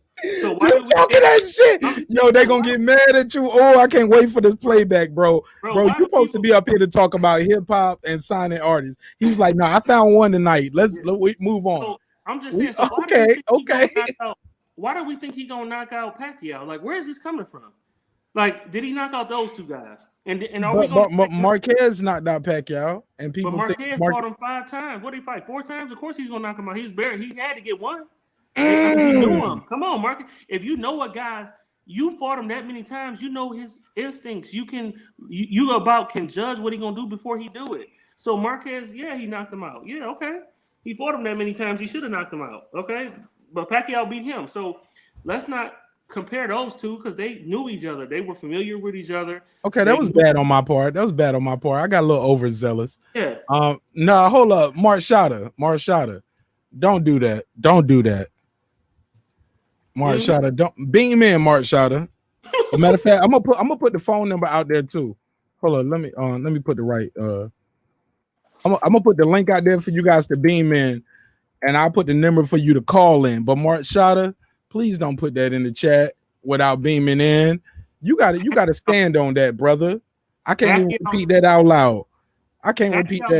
Crawford all day, but he's been calling out Earl Spence. He got in the ring where Earl Spence. Say that again for the people in the back. Pacquiao loses to Crawford in a landslide. It wouldn't even be a close fight. Crawford would beat the brakes off of Pacquiao. But he's been clamoring for this Earl Spence fight. He got in the ring. Do people forget when Earl Spence beat Danny Garcia? Pacquiao got in the ring. Oh, listen, he's not taking this fight to be. Get your mic, guys. He's taking this fight because he sees that he can beat him. He's going to expose Earl Spence. Earl Spence got touched up by Porter. Bad. I'm talking about. It was almost when the decision came. I didn't know who won that fight. I'm the only one who saw the same fight that thought that Porter that fight was very damn close. Okay. We got a lot of things going on. I'm gonna put the phone number on the screen. We got a live show tonight. We got an industry heavyweight A&R. He's got 10 people record deals, man. These guys are moving and shaking. Hundreds and thousands of subscribers, millions of views. We got a guy a deal tonight for at least a video deal, right? Your works if everything works out so far. Yep. So you know what I'm saying, but so far the offer is out there. Bro, you know what I am. But the offer is out there. Yeah, hey, listen, your word is everything. So if people, if you can go back on your word, then you are nobody. Like I'm gonna that guy. We're gonna shoot his video. We're gonna promote it heavy, and it's not a deal. I'm gonna do that because I thought his music, deserves it. I thought that song that he had was awesome, and I just thought that the video didn't match what he was talking about, and I thought he outworked that video. And I just feel like, if I can help him, I'm gonna do that. So I have the Okay. means to do it, and that's what I'm gonna do. Yep. All right. Well, look. If I can be a part of that too, let me know. Since you like how my video looks so much, we'll talk behind the scenes You on already that. know Cause that's my man, 50 grand anyway. So Yeah. if it's a way your boy can get a little, I'm gonna just slide on in like a dancer, like my boy K Shine. Yo, shout out to K Shine, dope ass battle rapper. That's my boy too. I'm gonna try to get K Shine on the show. Look, man, we got Marq Shatta in the building. My boy Troy Graham. Troy Graham is like a A&R for this shit too. Like Troy Graham connects me with certain boxers to get certain interviews. You know what I'm saying? So yeah, he's like a A&R in his own right. You know what I'm saying? Yeah, you connect the right people because you can't connect everybody who do YouTube and do boxing with any boxer, like, because you got to trust the person because it can damage your relationship. Right. So I got him here, but also I got my boy Marq Shatta, Top Shatta. He's a dope ass producer. He actually produced one of my favorite songs on the album, and I'm gonna shoot a video for it. It's called Mama Proud. He shot that video, and I'm gonna shoot that video when I see my mom for her birthday. And she knows the album is named after her. She knows it drops that day. She was like, I need some CDs. Because the people I know, they want to hear some CDs, and you need to make me a edited version without all that damn cussing, because I want to hear that shit. Man. I was like, I'm joking. My mom don't cuss like that, but you know what I'm saying? I'm just getting my jokes off. But guys, we got him here. He's telling us we're talking about boxing here now. We don't switch to we're not playing no more records. Marq Shatta, he actually played the record that you said fits Josie Joe. Yeah, that was his beat, and like he don't sample, and he has the most elaborate productions, and no samples, chords, strings, pianos. He's doing it all right there. That sounds perfect. It sounds great, man, and that's that's exactly what we've been looking for. You know, honestly, you know, and I'm glad it's easy to clear, right? You can clear. Man, like you can tell you put a lot of work into that, brother. You know what I'm saying? Like, so definitely, man, if you send me a beat pack, bro, I'm saying I'm gonna buy that beat pack, whatever you send to me. You know what I'm saying? Because that kind of fits Josie. You know, we've been looking for something a little different because Josie been kind of getting a little burnt out on the stuff we've been getting. So honestly, bro, send it to me, and we gonna work. You know? Yeah, man. Thank you, and I appreciate that. I followed you on Instagram from the Sound Cartel and my personal Instagram as well. So yeah, we could definitely link. Yeah, man. That's all right. So yeah, cause I don't think I get no cut out of that deal. Cause I know Marq Shatta. So let's keep moving forward. Let's talk about some boxing. I'm joking. Marq Shatta. Tell people where they can follow you at, though, my brother. Respectfully. At Marq Shatta on the gram. So that's MarqShotta on Instagram. Yeah, just like it says on the screen right there. Follow back right there. Troy Graham, tell people what you got going on, how they can follow you, and let's get into this boxing talk. Your mic's muted, OG. Oh, there it is. Sorry about that. 9:30 every Monday night. Major Keys, man. Major Keys is Mr. No yes, S, sir. no S. Major Key Boxing. Major Key. That's right. Major Keys is the superstar. You know, he Method Man and I'm RZA. So, you know, that's how we work. For sure. That's how we work. Yeah. But Mark. Yes, sir. I sent you a message 2 days ago, man. Did you get it? I text you. You text my phone or you text me on Messenger? No, I text you on the phone. I'm not gonna. Man. You didn't get it? Nah, bro. I get those. That's why you didn't get me back. Okay, yeah, because it might have been off, but I put it but my email is in the description block, and then I'll just call. But Major Key got my number, but I'll put everybody up here got my number though, so I'll put. No, we called you too because listen, man, you're gonna get us 2 big names. I'm not gonna tell you how or who, but you, I'm gonna thank you in advance because you're gonna get us 2 big names. Well, look at God, man. Look, that's what we've been doing all night, man. We've been connecting people, and I'm glad I can connect other people together, and I'm glad I can be a part of that. Do I get paid? In the future, we all gonna get paid in our sleep, brother. I just want to You know know if it was that. money right now up front. You know that. I had to ask. I'm sorry. I'm a father. I'm a husband. We got bills, baby. Hey, So I had to ask. Was there any I'm a money involved? father. I'm a grandfather. Okay. I'm everything, man. I ain't a Yeah, husband. I gotta ask. I'm an ex-husband, and you know what happens with ex-husbands? They got to pay. They got to pay something. So yeah. But I don't do it all for the money, man. I'm not. I'm still paying. Shit, and I'm Hallelujah, hallelujah. Oh, there's no hallelujah. That's Satan that got that out there. Why I gotta still pay alimony? No, it's over. Man, I'm still paying. Shit. But that's a joke. God bless, and I don't wish ill on nobody's ex-wife. I didn't mean that the way it sounded. No, well, let me check. It's a live show. But look, I gotta ask. Speak for yourself. I'm sorry. Go ahead. Speak for yourself about wishing ill. Okay, yeah. I am. I'm still with this one. You know what I'm saying? Okay, yeah. I said this one. I'm about to get your voice now. This shit just ended live on Breaking Beats. It's over, nigga. I heard that episode. You said this one. I'm with this one. Yeah, but Mark, just to verify that I do have the right number. You have my number, so you can text me, right? No, yeah, put yours in the private chat. Yeah, and I'll text you right now. Live on air. I'll text you back. Hey, look, but Mark Shotted, you talk, yo, you doing a lot of caping for Tyson Fury, man. Yeah, man. I like. What do you think about? Hold on, Mark. Hold on. Let me set the table for you. Let me set the table for you. Mark Shotted, you're a Tyson Fury. You're a top Tyson Fury fan, right? Yeah. What do you say to the people who say Tyson Fury cheated in the second fight? The gloves were sliding off to give him an extra reach, so it's more of a slapping motion. It's no way your glove should be all the way in, but then they say it's times where on the other hand, it looked like you can see the imprint, like it's just like a fly. It's like something is going on there with the it's foolery with the jewelry. The coach might have spiked the water. It's a lot of allegations. I don't believe the Mark Breland shit. All right. I don't believe the Mark Breland shit. Honestly, in my opinion, Wilder is I was never a fan of dude anyway because of his lack of boxing ability, and I honestly believe Fury won the first fight, and he only the only reason why they gave, they ruled it a draw was because of the knockdowns, but other than that, he didn't win a round other than the round that he knocked him down, in my opinion.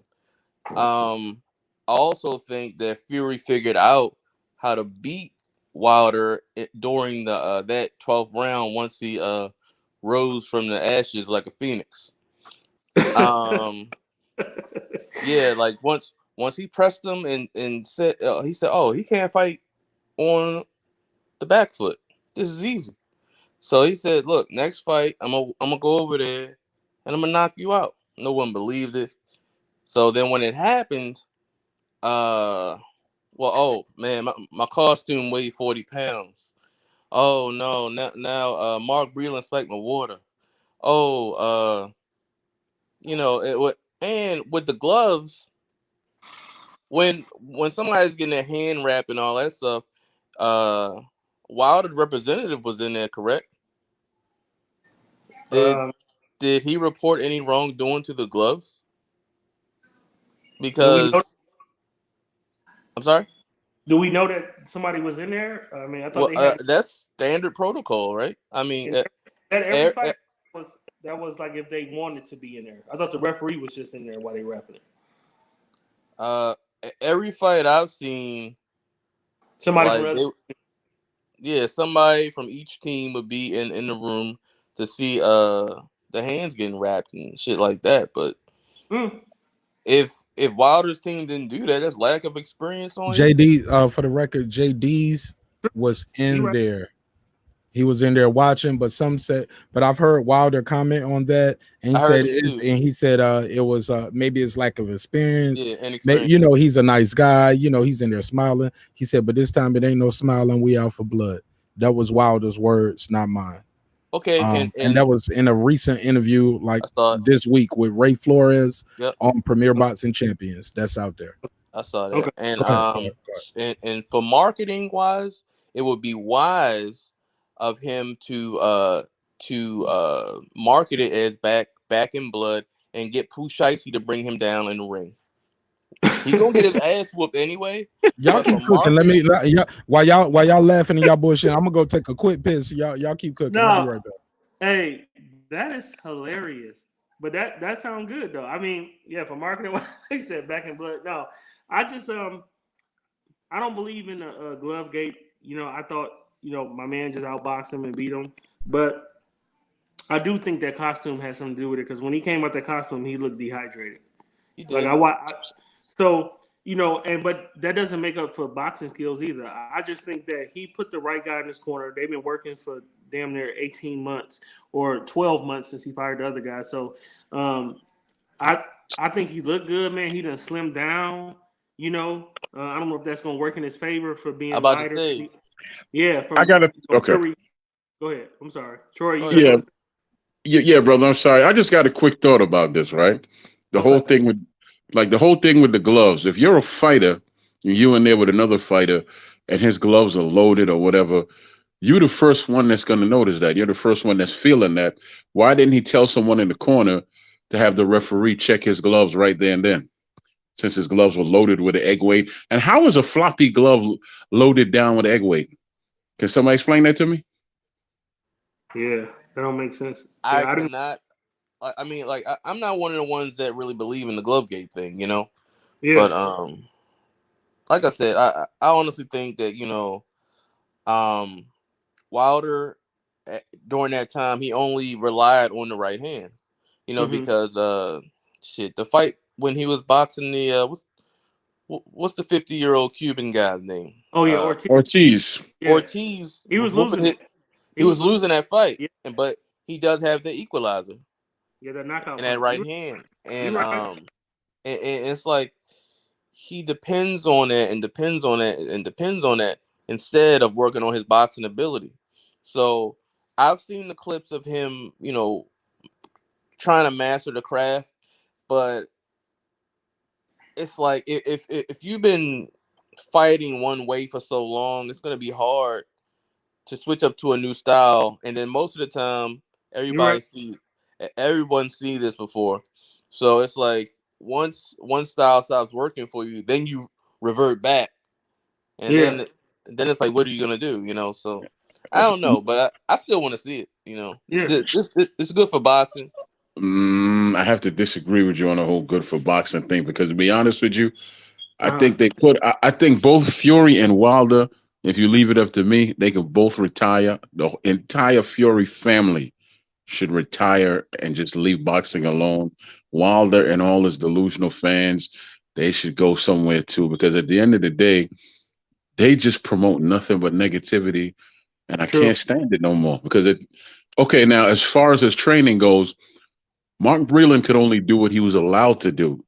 You're going to tell me that Mark Breland, this is the man that trained Vernon Forrest, right? Man, Vernon was a beast. Yeah, this is the man that was one of the best amateurs in the world, who had a great boxing career himself, and he trained quite a few other fighters. Why is it that he couldn't train Wilder the same? Maybe there was some situations in there that was blocking him from actually doing all he could do, because how do you go from having a man that has all these credentials to having a man who's never trained you, and now you're in a much better space? Right. And threw spud on his name. You know what I mean? Like, I just think Fury taking it as a joke. Like, have y'all noticed that, maybe it's just me, that this dude is always out partying, like he's swimming, he's drinking. I just think like he's of course he's more skilled than Wilder, but I think that he's too old, he's overconfident. Like, I don't have to train as hard. And I think that's going to be the downfall for him. Like, I don't think he's going to get in enough shape to last. That's how I'm looking at it. Because every time I watch Fury, he comes on Instagram or something, he's at some club, he's out at the swimming pool, he's jumping here, he's eating. I mean, just he doesn't look like he's taking the fight serious. Like, he's just going to win because he's better skilled than him. But you still got to be in shape. So the only thing you gotta do is lean on him. Yeah, that's true. I mean, because that make Wilder tired, man. Like I watch that fight often, to be honest, and like to see it, like he leans on him and stuff like that, and like when so Wilder put on more weight on their second bout, right? And it's just like it's that and him leaning on him the whole fight. It was a lot on his legs. So like once he tagged him behind the ear, he wasn't right after that. Right, because people mistake and think that Wilder is big. Wilder is basically Kevin Garnett. Yep. He's not big. Yeah, he's not big. He's tall. He's tall. Yeah. And now, and then you got to look at his legs too. You can put on weight all you want, but if you don't work out and build up your legs, all you're doing is harming yourself. Yep. You can muscle up, do whatever you want. If you don't build them legs up, you can't push nobody off. All Fury does have to do is lean on him. So you don't have the strength to push him off, and he doesn't know how to fight going backwards. You ever see him move and give anybody angles? Now, I'm not gonna tear him down. When he fought the Frenchman, I forgot the guy's name he fought. You saw him box a little bit when he fought. The first time, but he's not the Frenchman. Okay. When he fought Stavern the first time, he jabbed and moved, and that was good. You saw what Mark Breland taught him, right? But but when you plant seeds in someone's mind and say you got a right hand, and then after a while that's all you believe in, guess what? That's all he does. That's all he does. Because in all reality, he has the base knowledge to be a much better fighter if he would have just listened to Breland, and Breland would have had the right to be Breland in that camp, because I don't think he was allowed to freely train him, because notice Breland was not the head trainer. Some dude named JD's who, as far as we know, never trained a dog to do anything, right?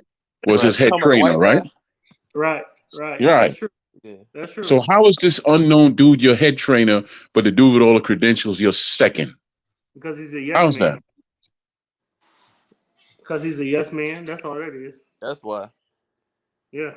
Well, he was there with him from the beginning. JD's is also a lawyer by trade, if I'm not mistaken. Yeah, he's a lawyer by trade. So he was Wilder's lawyer, but he's also he was the guy.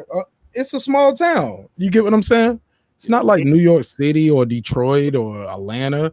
It's a small town, and by trade, if I'm not mistaken, y'all kill me in the comments. JD's is a lawyer, but JD's was there since the amateurs. They brought Mark Breland on when he turned pro after the amateurs.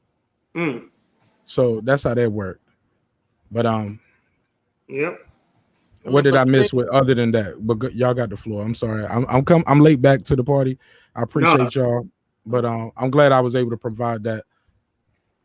I mean, but the phone. I'm sorry, Shot. I'm gonna give you the floor. I just want to let everybody know the phone lines are open if you want to call in. 678-381-1938. Call in. Be great. 678-381-1938. Let me hear what you got. We're talking about what's the bigger fight you guys are looking forward to see this summer. We got EJ versus Manny. We got Tank going up against Mario Barrios, trying to get a third division title at 140. We also have Wilder versus Fury, the trilogy. And of course, we got TBE versus a YouTuber on Sunday. And is Floyd gonna stop him? Is he gonna stop him? It's a 30-pound weight gap.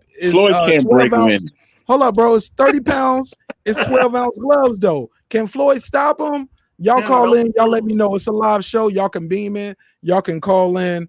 We having a good time. Y'all let me know what y'all think. Go ahead. He got pillows on his hand. He can't stop nobody with 12-ounce glove. Let me get Shot of the floor. Cause I did cut him off before I did my rant. Go ahead, Shot. No, I was just I was gonna touch on like the Mark Breland situation. I just don't think it's right to throw smut on his name like that. Speak up just a little bit. Or can you hear me? Yeah, I can hear you, but you just sound a little low. Oh no, I just said I just don't like Wilder throwing smut on Breland's name like that, and he actually has a case for defamation because definitely. You know, that's stopping business. You know what I mean? But Paul and Mayweather, I don't think Floyd will stop him because of the large gloves. You know what I mean? But who knows? I mean, it's gonna be a hell of card. You know, I ain't gonna say hell of a fight. It's gonna be a nice card. I haven't even looked at. All right, let's pass it around. Did y'all agree with him about the Breland and on Wilder's situation? I Definitely do. agree. Yeah, I agree. I do, because he tried to say what he did was he didn't just fire him, which would have been a private thing. He tried to assassinate his character. Period. Yeah, You don't tell nobody that they poisoned his water. He did this. He did that to you. All that man did was watch you for 7 rounds get beat, and then he said, "Okay, that's enough." His blood coming from his ears. His balance is off. I'm a pro or a former pro and a champion. I actually know what's going on with him. Boom, let me throw in the towel. But if you watch that fight carefully, before he threw in the towel, the ref was about to stop the damn fight. He saved his life. Yeah. Yeah, he saved. Well, yeah, he did. And then all the fools there that are saying he should let him go out on his shield, this and that. Let me tell you something. If something would have happened to that man in the ring, God forbid, like he get permanently damaged or something, I don't want to say, are you the same ones that's going to say, what you going to tell his wife and his children? Are you going to look them in his eyes and say, yeah, your father was a man, and your husband was a man, and and he died on his shield. What the hell is that going to do for his children? What the hell? Like, shut your stupid mouth with that foolishness. Shut up. I really hate hearing that. Man, he was wrong because he should have let him go. Man, shut up. Because I can tell you that these dudes probably never had a fight they didn't run from. I could honestly tell you that. Go ahead, take the floor. No, I just definitely like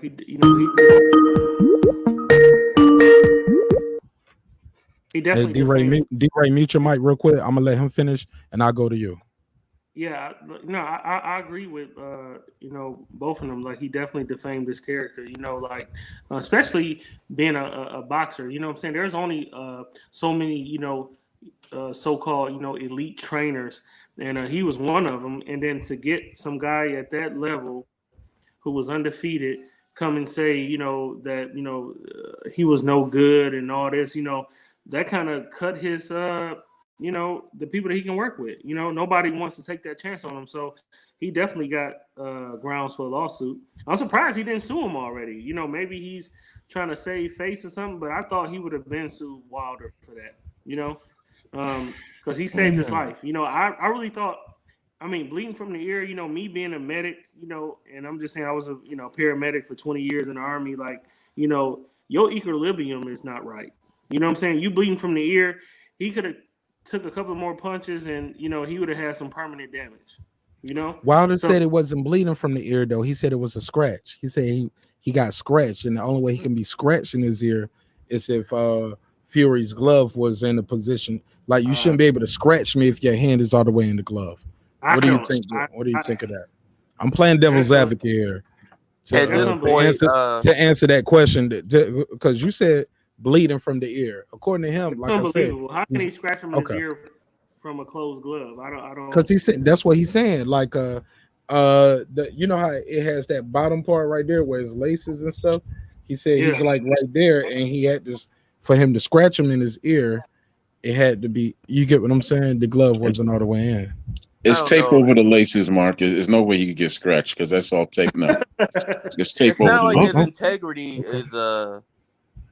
isn't there, man. Wilder, excuse after excuse after excuse. I don't know. He's a liar, in my opinion. Yeah, because that's just like when Floyd said that dude bit him. How the hell he bite you? I saw that. But you can see him on camera. He does. You can see him doing like Edge. He got the palm. Yeah, he has the palm of the glove. He bit the palm of the glove. Unless your glove. My thing is, you bit him though. Like, now, granted, can you break the skin through your mouth guard and through the glove? No, you can't break the skin. But yes, you are biting. You're biting the glove. You're not biting anyone's. Listen, but you can't bite someone's hand, bro. But bro, you can't. You can bite someone. Okay, hold on for a second, Mark. Look, I gotta let Tay go. Last thing, okay, go ahead. Tay, tell people where they can follow you at last time, and we can keep cooking. Jamel_Michael on Instagram, and it's Jamel_Michael on Facebook also.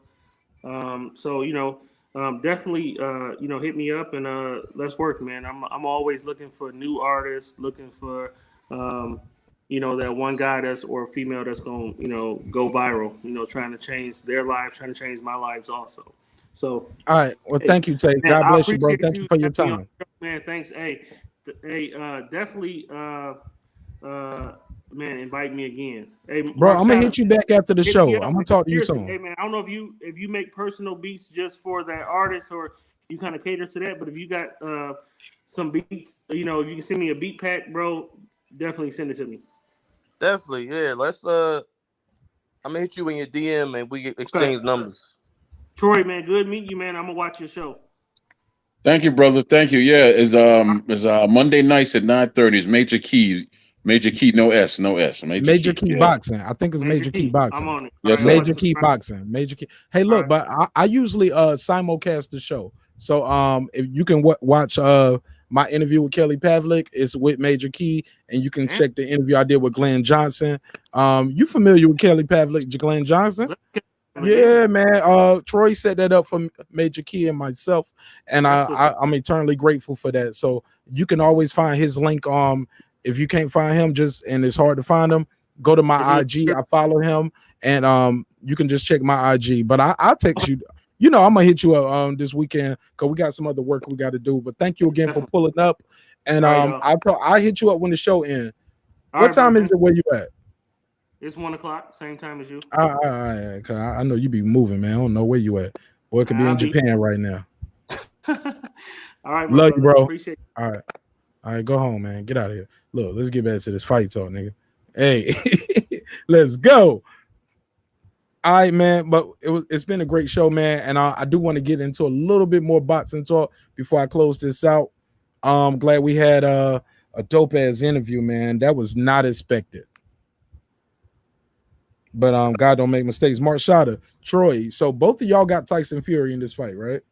Yeah. Nah. The truth is, I don't give a damn who wins this fight. To be honest with you, I really don't give a damn who wins this fight because I see it. Let me tell you how I see it. Deontay Wilder won the fight because this is all a setup. This is a WWE comes to boxing. That's what this is. Well, you said Deontay Wilder what? Deontay Wilder is going to win this third fight. I'm going to tell you why. The first fight was a draw. Second fight was Fury's. The third fight is Wilder's, and that'll set up a fourth fight. They just want to milk it for as long as they can. Wilder already won the fight. It's all preordained and set up. This is WWE at its finest, man.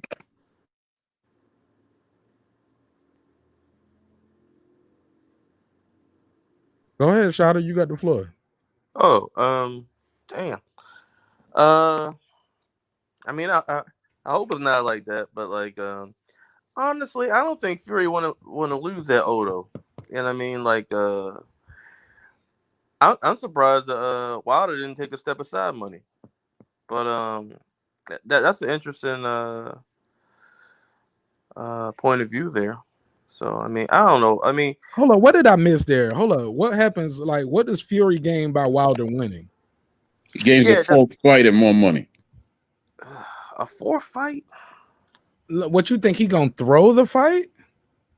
It's already written. But look, people said that about Mayweather and Pacquiao. People said Mayweather was gonna lose so he can get the rematch with Pacquiao. It'd be more money. Nope. They said it about Mayweather, Oscar. Like, I've heard that on a lot of Mayweather fights. They always say he gonna throw it for the bigger bag, and it never happens. Yeah, but we talking what do you say to people who say that? We talking about Fury and Mayweather are two different things. Mayweather is a whore that wants to be king. Damn. That's what he is, and I mean you can't describe Let me it. cut my camera off. I can't be a part of it. Any other way. How else can you describe him? What does he always come out for? Money. But by your logic, it would be more money in a rematch, and then when he wins, and then it'd be a trilogy. By your logic, he will win more money. No, we still talking about Wilder Fury, right? I'm just saying by your logic with that, even with Mayweather, him being a whore for the money. He's already proven to be a whore. I mean, But you talking about somebody. Fury's a prideful man. You saying he's gonna throw the fight just for a fourth fight? Mark. So by your logic, you think Wilder threw the second fight? No, Mark. If he was so proud, why did the barrier stop him from helping out his friend's father when he was getting body slammed? Since he's such a proudful, good man. What you A talking damn about? barrier stopped you? What you talking about? I don't know what you're talking about. Old boy who fought Alvarez. What's his name? Billy Joe. His father got into it. His father got into it with the security. I'm talking about in a fight. I'm not talking That's about. a real fight. That's a fight for life, right there. You gonna watch your friend's father get stomped on, and you let a barrier stop your 6'9" behind? No, man. That his father broke the law, man. Like he's gonna be like we talking about a sanctioned boxing match that he's gonna throw a fight versus on split decision. Should I intervene? I am Tyson Fury. I could make things worse. You know what I'm saying? It's enough people jumping over. It wasn't just his dad. There was a lot of people jumping over there. Chaos ensued. You get what I'm saying? That's a street fight. I ain't saying he built for a street fight. You know what I'm saying? It's guns involved. He a UK dude, but in a sanctioned fight, I'm playing devil's advocate right here. Do you think he's gonna throw a fight? Yes. Is that what you telling me live right here on Breaking Live and in living color through my gap teeth? Yes, he's throwing a fight. All right, Troy. I think it's already set up. I said it's WWE. Troy, WWE. top shot of Mark shot to take the floor. Do you think this fight is going to the fourth fight? Not because Wilder is just gonna get better or he's gonna outperform. You think Fury is gonna throw the fight? No, I think he's a gypsy. Like them niggas, they stand on that shit. So, yeah, I don't think he's gonna throw the fight at all. I think we're gonna get the same Tyson Fury, good boxing Tyson Fury that we always get. I think what I honestly think is going to happen is we're going to see a different Wilder. But then once he gets hit, I think he's going to revert back to his old style, and I think it's going to be his undoing. But I think he's going to lose again, and then we get the mega fight with. Is he going to stop him? I don't think he's gonna stop him this time. Or see, sometimes when people get knocked out, they don't shake that. Well, he didn't get knocked out. They stopped the fight. Right. He ended on his feet. I'm playing devil's advocate. Other side now. You're right. So I don't think he's gonna stop him though. I think it's gonna go to decision, and he's gonna be outpointed. What's Fury's father's name? I forgot his name. What's his name? Yeah, his dad has no confidence in him. No, yeah, I want to play that clip for the audience. No, John. I think it's John Fury. No, is it John Fury? Okay. Have y'all heard John Fury's latest interview? No. About Tyson Fury taking this fight? He has no confidence in his son. I know that.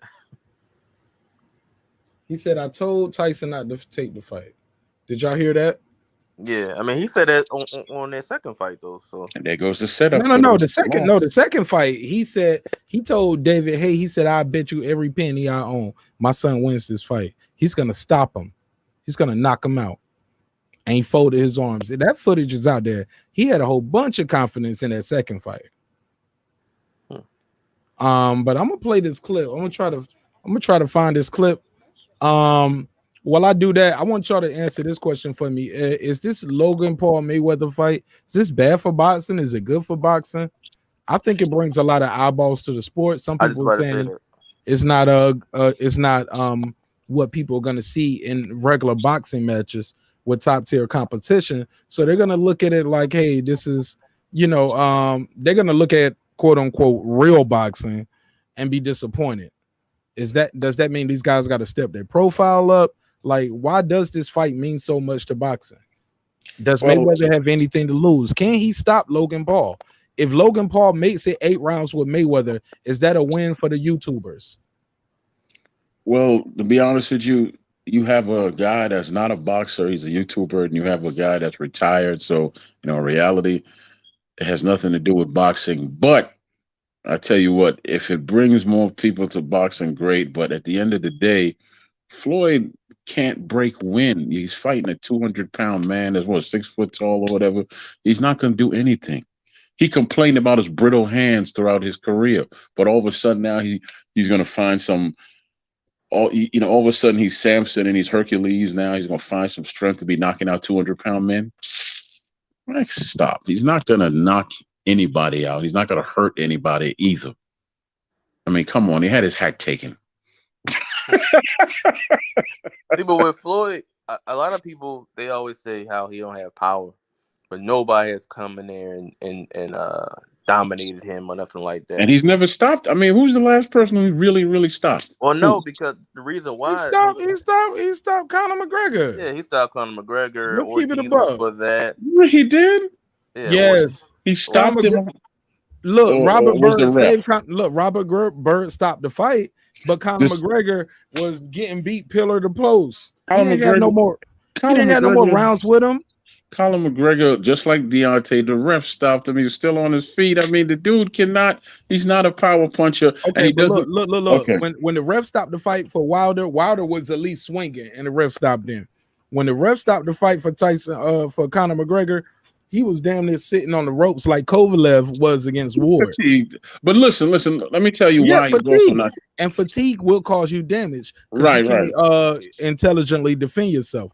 But I got the John Fury clip pulled up. Whenever. Okay, go ahead. No, go ahead and say what you're gonna say before you forget.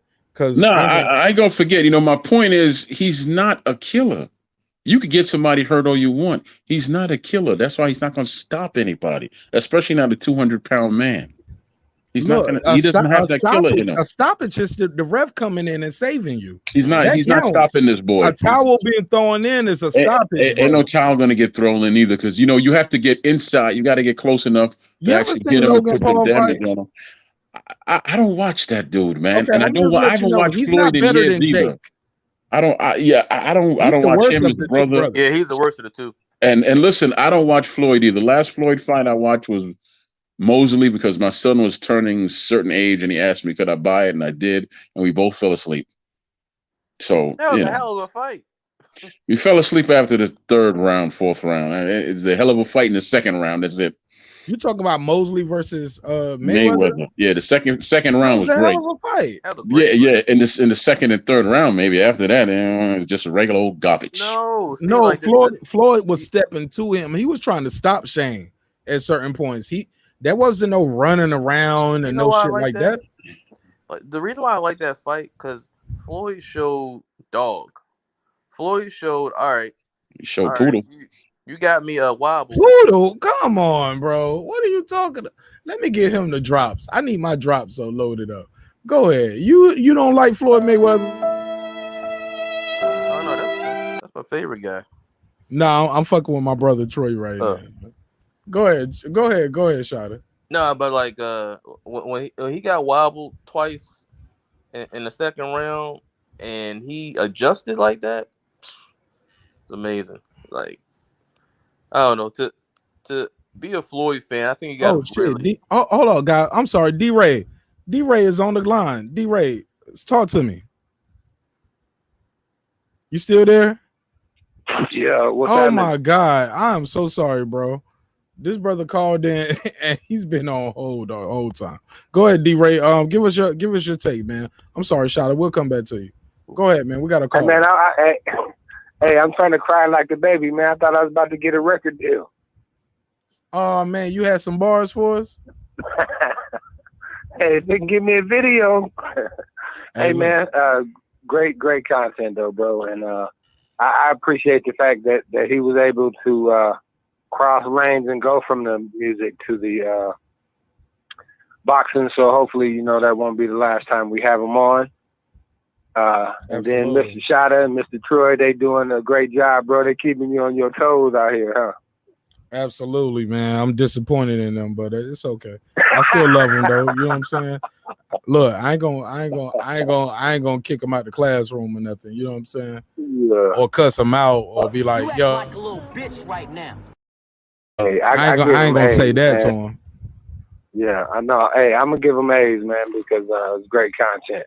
And then there was somebody in there that was crying and all that, you know, in the chat, man. So maybe they can call in and voice their opinion as well as soon as I get finished here, bro.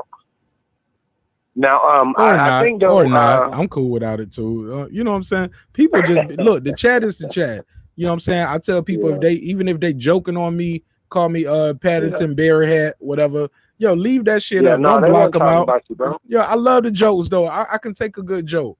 You know what I'm saying? Beam on in, man. Or you can leave the jokes in the chat. I can take that shit. I'm built for it, baby. Right. Let's go. No, I think that they was probably a Fury fan or something like that. I didn't like really get into it, but I think that they was, you know, how they always say about the excuses. And that's the thing, man, is that what upsets me the most, right? Is that you know, my man say he wasn't coming out with no excuses after the fight, and then that's all we kind of heard, you know what I mean? So they're able to, you know, put that jacket on him as well. And you know, I just hope he just focused in on the fight. But the thing is, bro,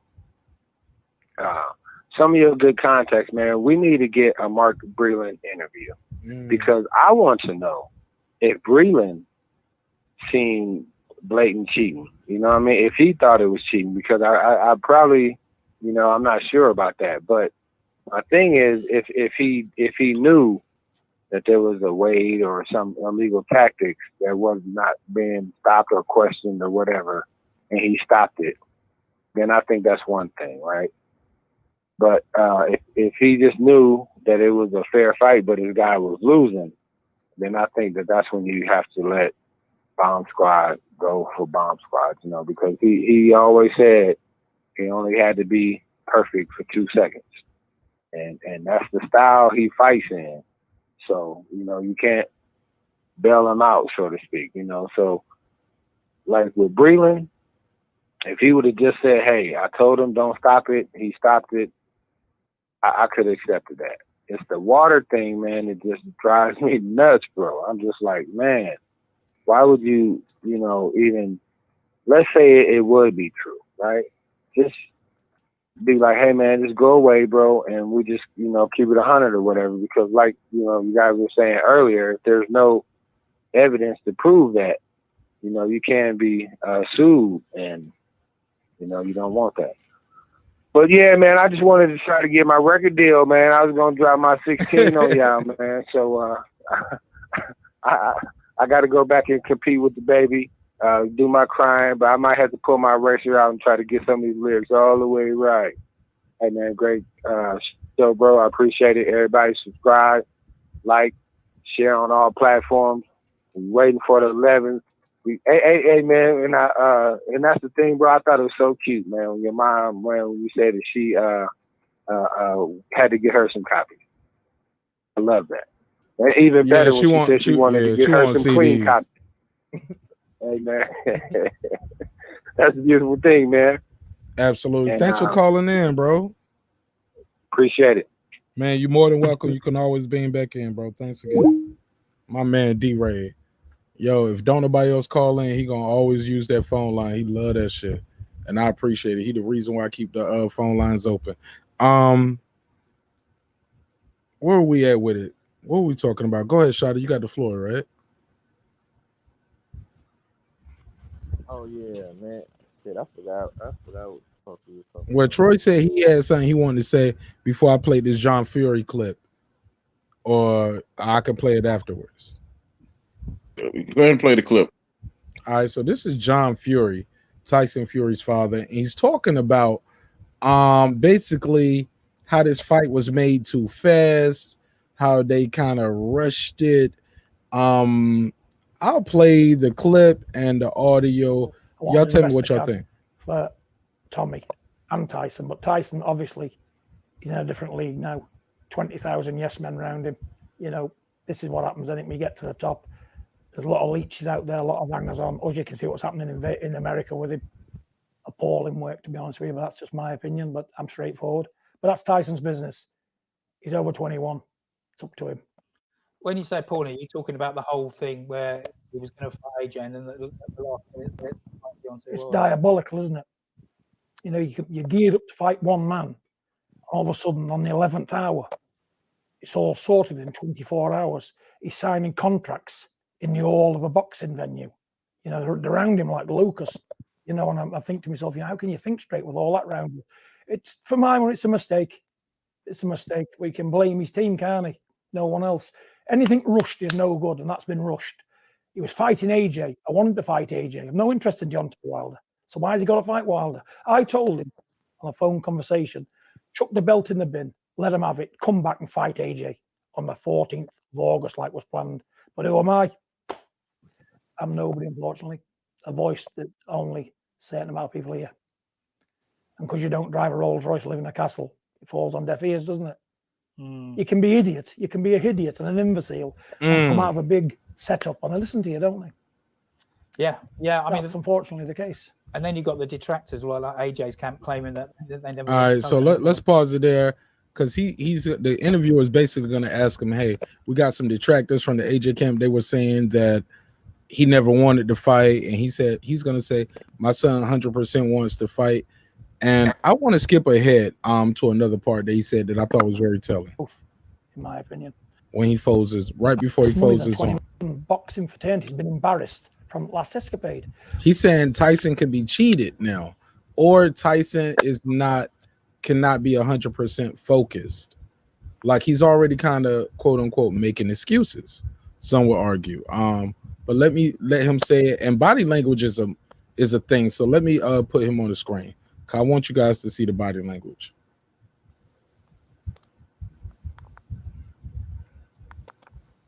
Why wouldn't you take a $20 million step aside without fighting and a guaranteed shot at the winner when you're fighting for a lot less money than $20 million and you're risking getting your skull caved in?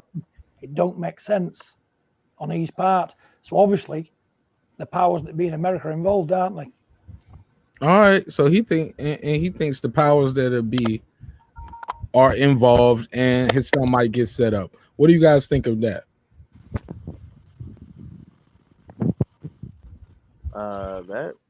That goes to the point.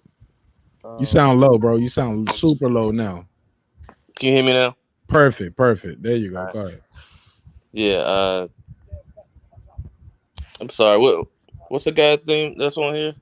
Who got his own channel? Troy Graham. Yeah, Troy said it earlier, pretty much.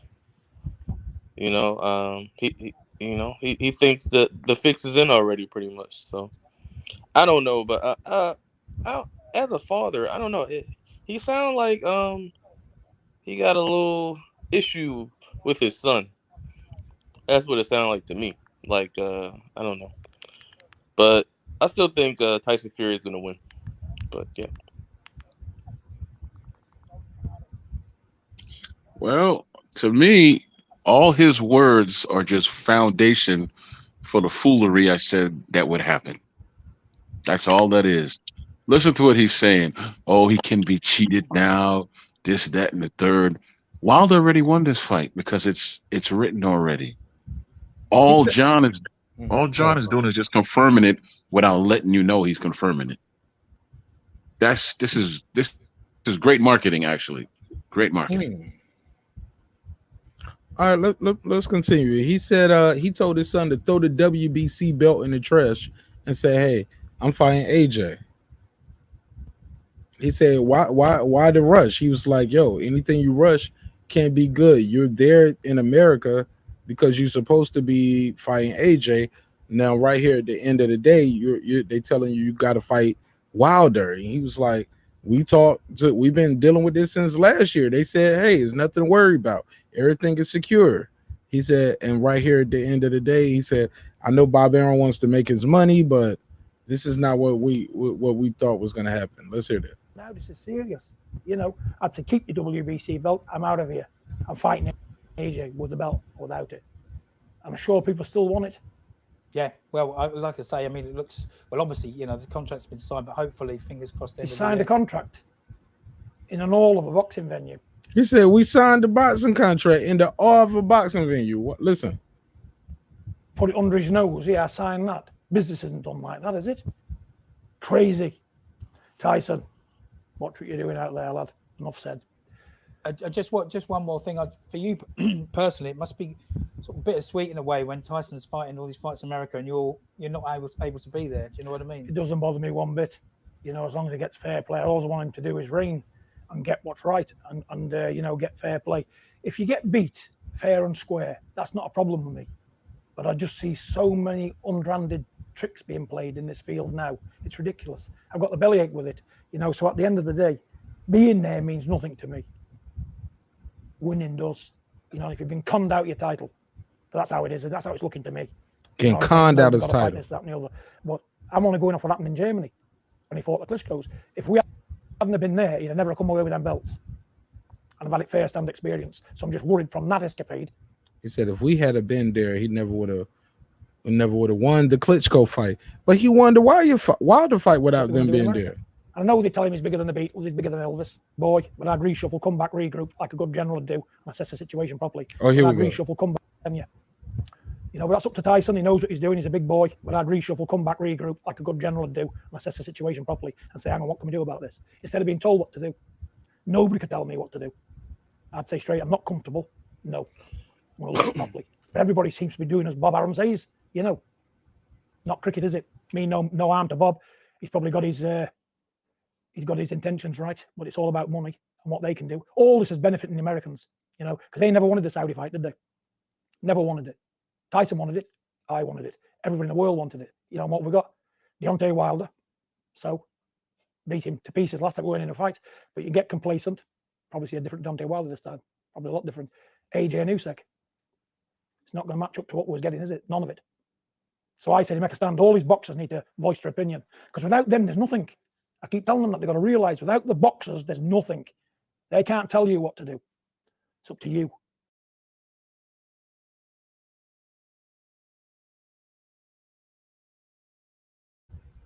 All right, so y'all got the floor. What y'all think of that? I think he has go ahead. Should he have chucked the belt and just fought AJ anyway and just broke up the ecosystem? So now the belt will go back to Wilder, or either it's going to be vacant. You get what I'm saying? But I'm going to still make the biggest payday because it's less money in the Wilder Fury fight than it is for the AJ and Fury fight. So what would you have guys done? Well, yeah, because at the end of the day, man, this is, you know, they are prize fighters, and it's about legacy. So yeah, I would have vacated the belt and for AJ, because I feel as though the point is proven already, man. I don't need to see a third fight, or between them two. But I would rather see AJ versus Fury. But hey, man, it is what it is. But that sound like a better plan to vacate the belt to me. Well, John has a point. He had the right to do that. He had the right to just vacate the belt. It's been done before. Riddick Bowe's thrown his belt in the trash. We spoke to Glenn Johnson. He said he said he had to give up his belt to get the fight with Tava, and he decided to do that, right? Because it was a bigger fight. So why would he then take less of money for a smaller fight and a victory, which would mean nothing compared to what he could have gotten on a much bigger stage and more money? Like I said, the fix for the foolery is in. It's in. All the foundation is being laid right then and there. Deontay Wilder's going to win. All the little idiot fans are going to yay, and all that wonderful nonsense. The whole bum squad. Y'all wilding, man. Y'all wilding. 78 ain't gonna have to shoot H Money now and all that. Yay, wonderful. Yeah, man. All I'm saying is this: these guys out here, man. These guys are warriors. They put their life on the line, and I respect them, and I respect the craft. This is another clip I'll play from this interview, and that'll be the last one. I want you guys to hear what he says here, and I thought this was telling. I'm just concerned whether Tyson can raise his game for Wilder. Whether he gets complacent, makes a mistake, but I don't know. Got a chance of going wrong out there. Did y'all hear that? Let's play it again. Play it again. I'm just concerned whether Tyson can raise his game for Wilder. Let me rewind a little bit further because I want to hear what the interviewer asked. But who am I? I'm nobody, unfortunately. A voice that only a certain amount of people hear. Because you don't drive a Rolls Royce, live in a castle, falls on deaf ears, doesn't it? You can be idiot. You can be a idiot and an imbecile and come out of a big setup and they listen to you, don't they? Yeah. I mean, that's unfortunately the case. Here we you've go. got the detractors, well, like AJ's camp claiming that they never wanted Tyson, never wanted it in the first place. Rubbish. I'm just concerned whether Tyson can raise his game for Wilder. Whether he gets complacent, makes a mistake, but I don't know. He's got every chance of going wrong out there. Because I don't like how it's been handled. It's been badly handled. And that's just my opinion. No one else's. Tyson knows what he's doing. Tyson, get back on a plane. Let's have a look at the situation properly. Let's assess it. There's no bright lights and glitz here, is there? Withenshaw. What would you do? Want to be in Vegas or Withenshaw? He said, and right after that, he said, and I tell you, if you want to keep your WBC belt, you'll be in Winshaw. That's what his father said. His father was right last time. He stopped Wilder. Say what you want to say. Referee stopped it. The corner stopped it. Bleeding from the ear. Weight, legs, armor, water, egg weights, loose gloves. They found a way. You get what I'm saying? And what Wilder is saying, you ain't going to be able to find a way this time. It's too much scrutiny on you. Too many eyeballs. I never seen a guy delete his page after a big victory. Like, that threw me off with Tyson Fury. He deleted his Instagram page. Like, it was that much hate? Because I'm sure the love had to always outweigh the hate. You get what I'm saying? Even with Milli Vanilli, yeah, they took a lot of it, but those are good songs, man. God bless the dead, but because I believe one of those guys passed away. Yeah. Man, y'all take us home here, man. Marshall, take us home. Like, what are you excited about this Tank Davis versus Mario Barrios? Can he pull it off against Mario Barrios? We already agreed. You guys, well, not me. I think Floyd gonna stop Logan Paul. You guys say he's not. I think he's gonna stop him in about the 5th or the 6th. If you want to lose your money, then bet on Sonny. He ain't gonna do nothing. Yeah, he gonna beat Logan Paul, bro. Not only is he gonna beat him, I think he gonna stop him just to show, like, hey, bro, I can stop a 200. Because that's how people gonna look at it with Floyd. They're gonna look at it not just did you beat him, like people, because people look at a guy like that who's a 147-pound champion and be like, shit, I can beat his ass because I walk around at 200 pounds. So he kind of wanted to be able to beat up a 200-pound guy. These guys spar guys this big all the time, and they make them quit. Yep. Mark, let me tell you something. This man has had brittle hands since 130 pounds. He said it himself. I can't knock these guys out who weigh 147 because of my hands. I can't fight Triple G because he's too big for me. I can't make 160. That level. No. It's still weight we talking about. We're not talking about levels. We're just talking about weight. No. But the weight with that skill, that matters. The weight but Mark, matters, bro. No, but Mark, in the same breath where he said he can't make the weight and he's too heavy, he turns around and says that Triple G is easy work. You see what I'm saying? See, if he's so easy, but he ain't knockout work. But he's no. He said it out his own mouth. He's easy work. He's nothing. But then he turns right around and says, "Huh? Go ahead, brother. Go ahead." See, with that analogy. See, I don't believe that. See, Floyd, yes, he does it. Floyd still got pop, man. Like, he's not Paulie Malignaggi. Like, Paulie Malignaggi, he doesn't have any power, so that's why, he, like, once, like, when him and Porter fought, like, he had no power. The Porters went over there and destroyed him. Nobody has ever done that to Floyd because although he doesn't have the most power, he's very precise and sharp with his punches, and it keep people off of him. It keep people on. It's like, no. Like, I've never seen nobody just come in there and dominate Floyd and just try to run through his punches. It never happened, and it's for a reason. So let me ask you this, right? Hold up, before you do that, let me add on to that, because I wanted to speak on this too, as far as the statement you made. When it comes to the Triple G, weight, skill set, all that matters. Yes, he can maybe not knock out Triple G, but it can still be easy work, i.e. the Canelo fight. No, he can't stop Canelo, but when you look at the fight, he beat Canelo easy. Now, he Would he might beat not him think easy it's right now? Would he beat him easy right now?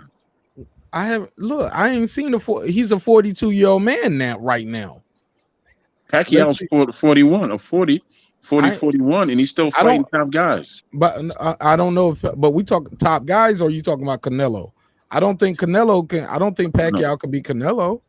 No. We talking about Pacquiao is a welterweight right type now. Guys. You said top guys. You talking about, but you talking Thurman. About. But listen, you said, but that's different though.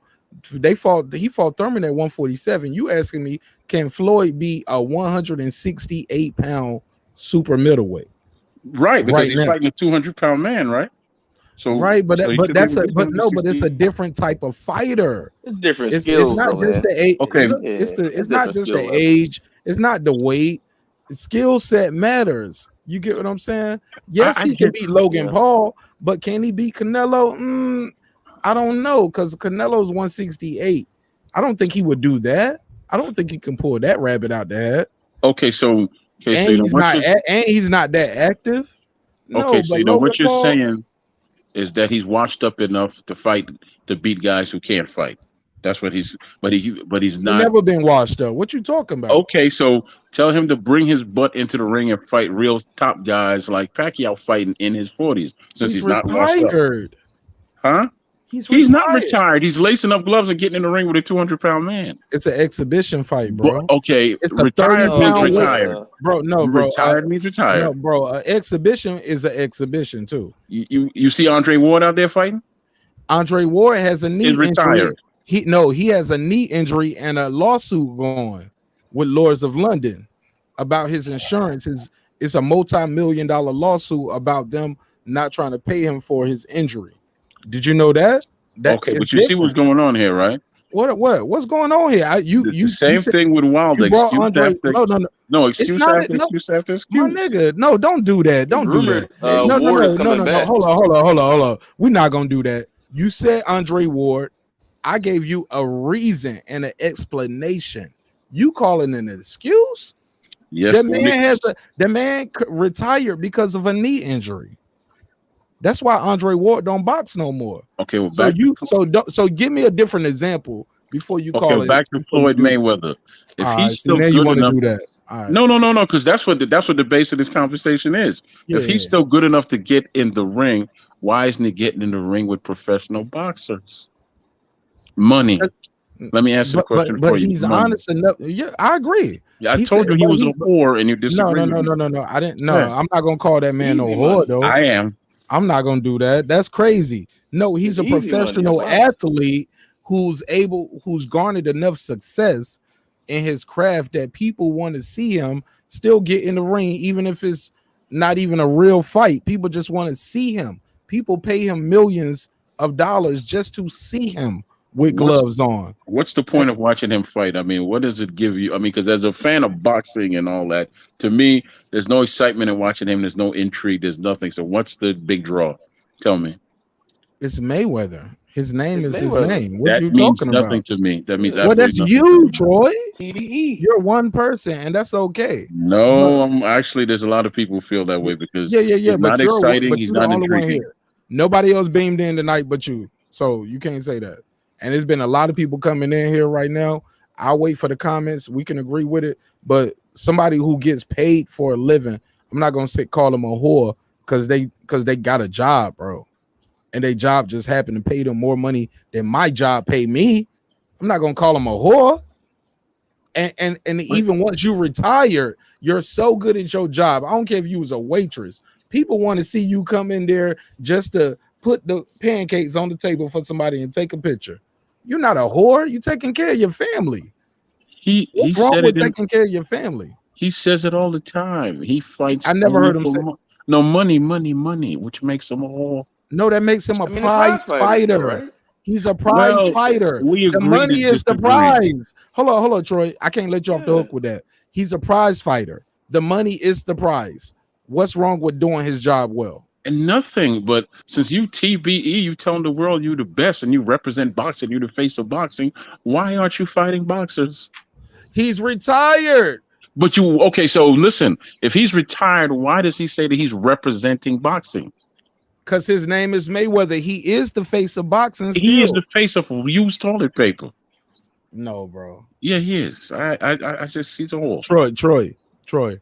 Reason why he can say his name is So, still like, synonymous. Troy, hold on. Let me say this and I pass it.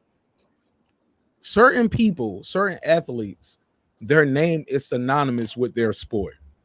I say Jordan, you think basketball. I say Tiger Woods, you think golf. Tennis, Serena, Andre Agassi. Like, you get what I'm saying? Certain names are synonymous with sports.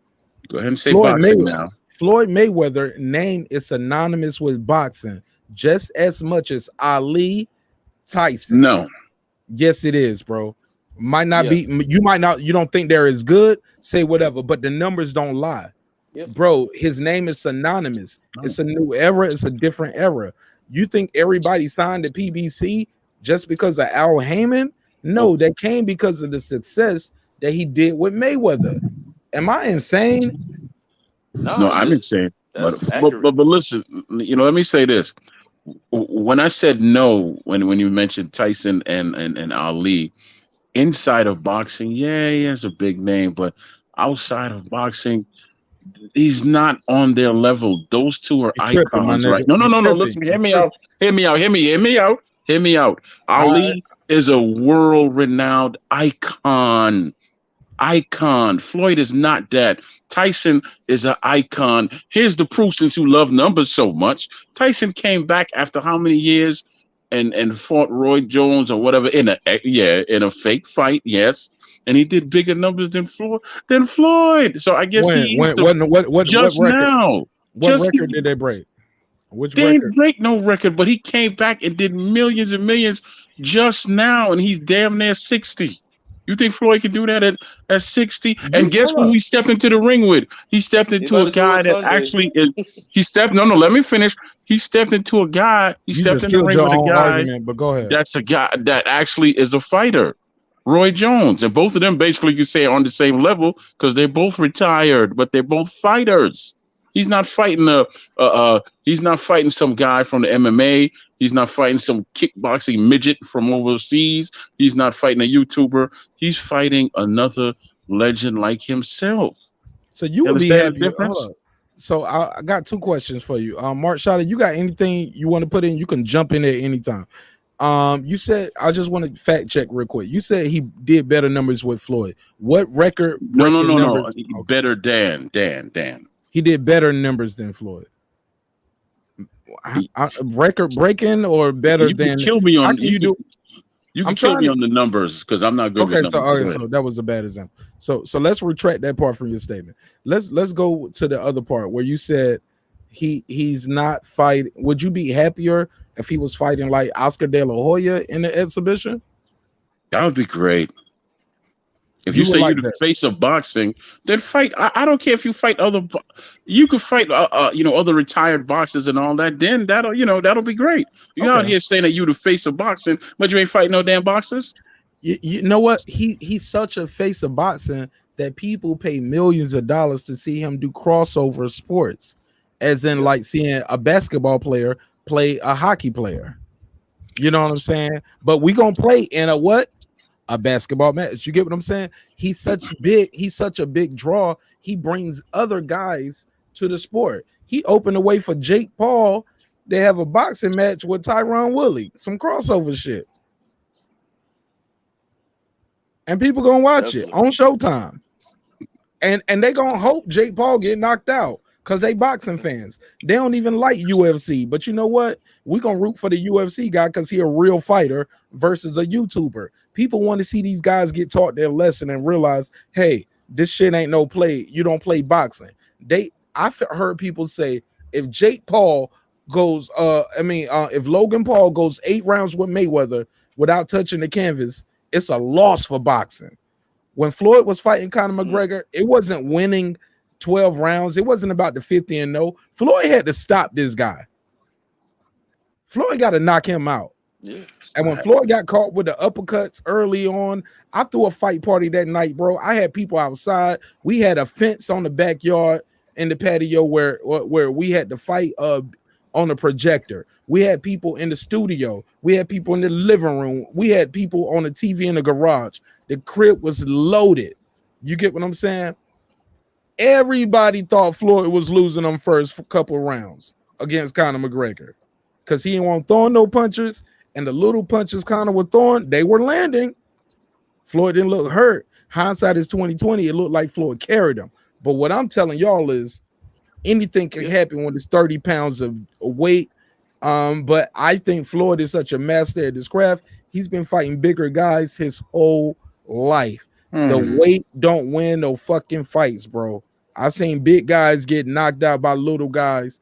Bro, I be in these boxing gyms, bro. These niggas get beat up all the time. He has not been fighting. You ever heard that fighters, the bigger man. they are, the harder they fall? They get beat up all the time. They ain't got no wind. The muscles get heavy because those muscles need oxygen, and them arms get heavy. And now it's just a point where the nigga can't even hold his arms up to block his face because his arm's so heavy. And that nigga just getting hit like this in the ring. And we gotta somebody stop me. Somebody save him. Because he just did like this. Mark, but on that note, right? Punishment. Right, but he can't even do this. That's how bad he tired. Right. But Mark, you said something. You said he's been fighting bigger fighters his whole life. When he was active, I want to go back to the Triple G thing. When he was active, he said he's too big for me. He was active then. He wasn't active. Triple G. He was active, Mark. He was an active champion. He might have been too big for that point. What his last 2 or 3 fights? Because Floyd, when Triple G really became Triple G, when Floyd was talking about he straight up and down, no special effects. Triple G was fighting at 160. Floyd fighting at 167. Triple G said he would come down to 156.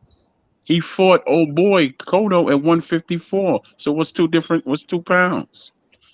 And you just stated, Mark. That's straight out of. That's right before I go to prison, Floyd. No, Mark. Hold on. He's been fighting bigger fighters his whole life. Yeah. I'm talking about sparring and training, and that's what Logan Paul is gonna be. He's gonna be like a sparring partner. He's gonna be like somebody we bring in to get beat up. You get what I'm saying? He's not a professional fighter who's a world decorated amateur and a world decorated professional that I'm fighting at a championship fight. This is an exhibition. What are you not getting? I get it. But my thing is this, right? Don't say you're representing boxing if you ain't fighting a real boxer. This has nothing to do with boxing. This has something to do with you getting money. That's it. Just say that. This has nothing to do with the sport of boxing whatsoever. Because there's no boxers in the ring then. Well, he's retired and the other dude is not a boxer. So what does this have to do with boxing? Nothing. They call it a hype skills, man. It's a boxing match. There ain't no boxing match, no. Hey, Marq Nash. You look, bro. This ain't the first exhibition. Marq Nash. Y'all remember the Ali fight? What's his name? Inoki? Yes, the martial artist. Yeah. Come on, man. Ali was one of the greatest. Floyd didn't create this model. Right. You know what I'm saying? Why we giving him? No, Ali I'm just never saying. Said anything to do with boxing. No. But listen, my man. But you know what I'm saying? But you get what I'm saying? It's a crossover. It's an exhibition fight. He's not reinventing the wheel. Why are we bashing the man? Because he's able to capitalize off his celebrity and success. I'm not bashing. He gave us 50 fights, bro. I'm not bashing. Hold on. Let me say this. You might not have liked the last 2, Berto and Conor McGregor. But bro, like the last 13 years. Okay, what man? I can't cross you over, bro. Your mind made up. Yeah, I'm not bashing him at all. Actually, I like that he's bringing more attention to the sport. But I would like to touch on the Pacquiao situation. I want Spence to implement in the contract Olympic style testing. Thurman should have done that as well, and I think that bit Thurman in the ass, and he didn't say it, but kind of alluded to it on Right. interview. Speak on that before we, because after this we're gonna close out, man. Because I think my boy Kyle from the boxing session gonna go live. Yeah, nah. I'm gonna still be lit. We gonna jump over, and I just wanna I want to share the airspace, and I want to cross over and show the love to other channels, because I went well over my time tonight, and we try to share the airspace and try to cross promote with other channels. Kyle, if you still there, jump up and put your link out there so we can support you, my brother. But continue, please, Marshall. I'm sorry to cut you off. No. So like that's my thing with Pacquiao. It's like remember when he fought when he came back and fought for the title, I think it was in China, like where he didn't have all the rules there or whatever. Like if also he owed America money though, Shada. And I hope he owed America taxes. But also China had opened this big ass casino. China is not. It was like something like that, right? Yeah. Macau, China is like the second coming of Vegas.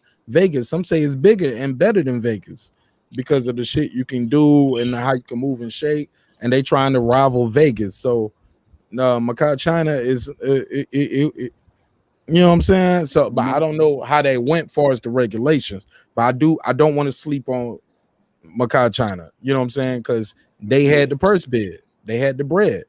People in Vegas and in Atlantic City, and they weren't gonna pay Pacquiao that much coming off the loss.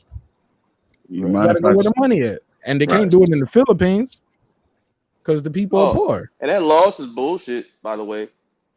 I think no, he was coming off the. That was coming off the. Was that coming off the Jeff Horn? Or was that the knock? No, that was coming off the knockout. He got knocked out. No. Hold on. I'm gonna tell you. He got knocked out. He built his self back up. He lost the Mayweather, and then after the Horn loss, you know what I'm saying. He built himself back up again, but after he lost, got knocked out to Marquez, he built himself back up in Macau, China. He fought Brandon Rios. Who else did he fight? Oh yeah, you're right. Yeah, he fought Brandon Rios. He might have beat what's the guy that he was the machine, I think. He commentating now. Lucas Matisse. Yeah, he beat Matisse. Yeah. He beat Brandon. He beat Brandon. Then he fought Mayweather or something like that. He lost there. He built himself back up. I think he might have beat Chris Algieri, then shit like that. Bradley again. You get what I'm saying? He built himself back up after that loss. Yeah. Pacquiao done built himself up several times.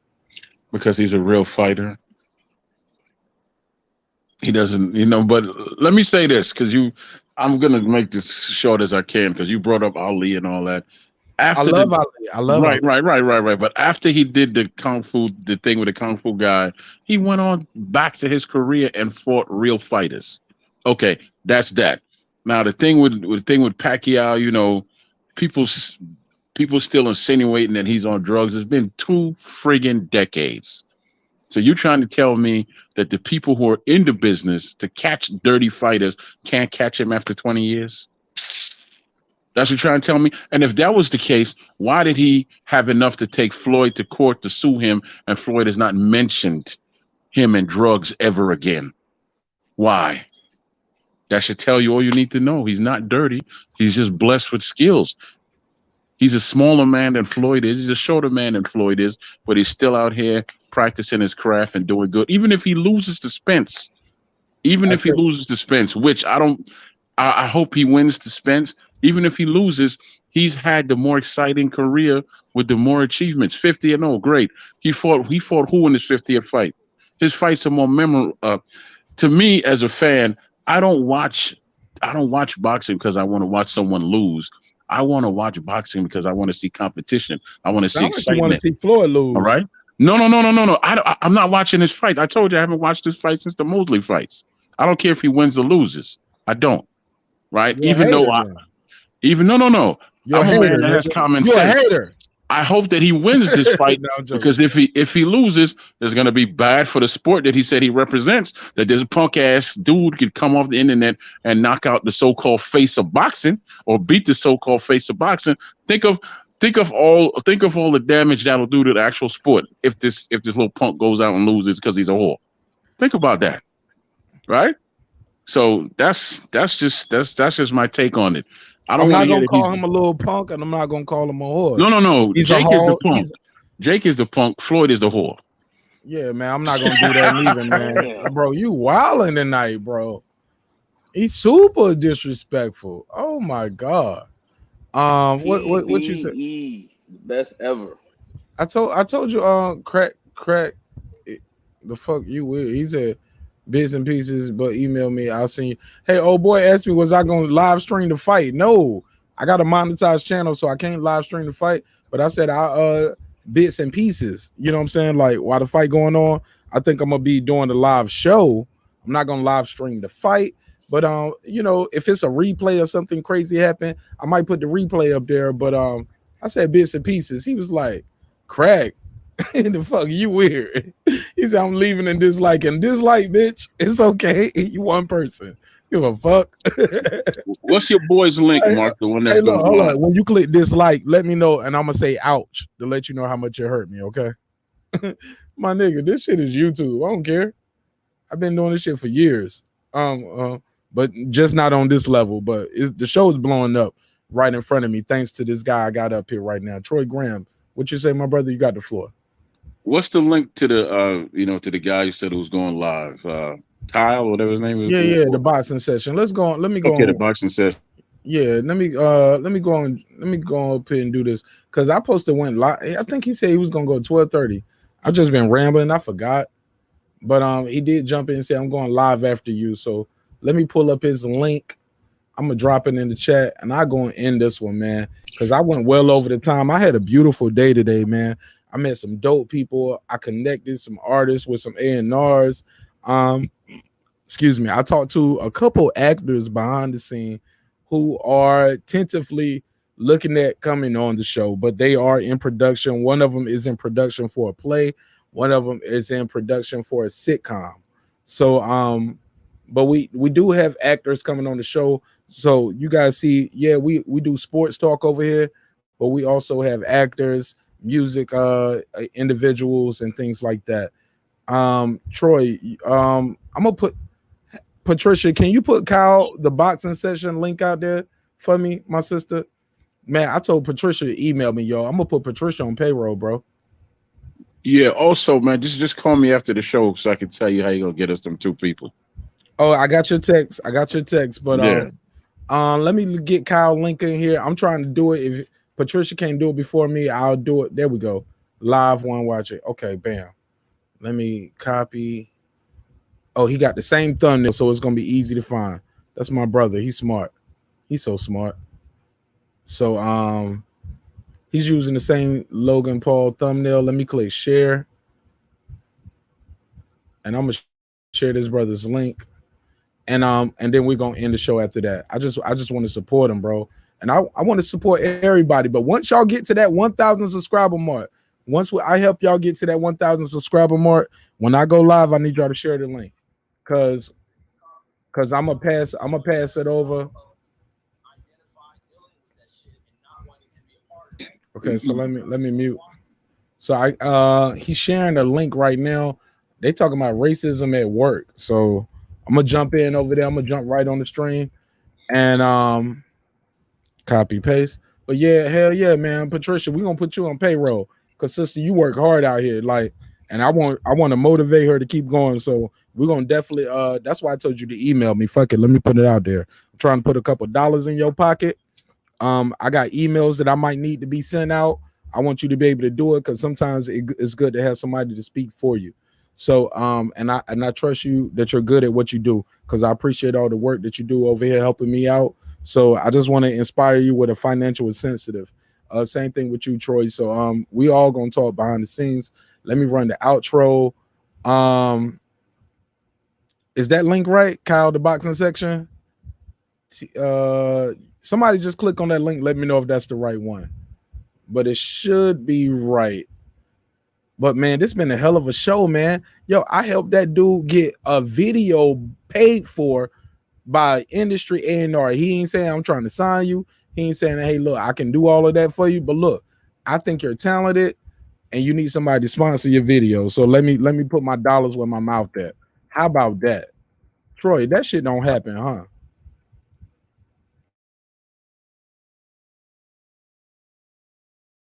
Not all the time, no. Very rare.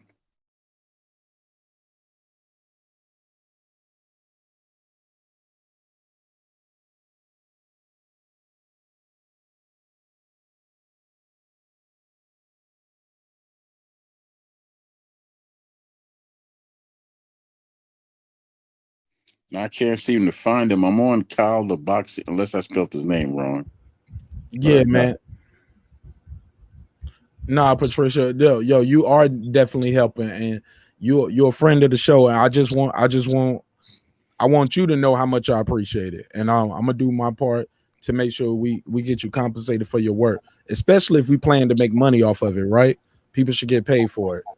So that's what I'm all about, and I'm also all about helping you guys grow your own channel, your own network, because I believe we are stronger when we stand together. So if you are a content creator or you have gifts that you can bring to the table, trying to make a couple of dollars in the process, whether you make music, you make videos, you got good show topics, all of those things can be accessible and you can get paid for it. So a lot of people don't know this. I put my email on the screen.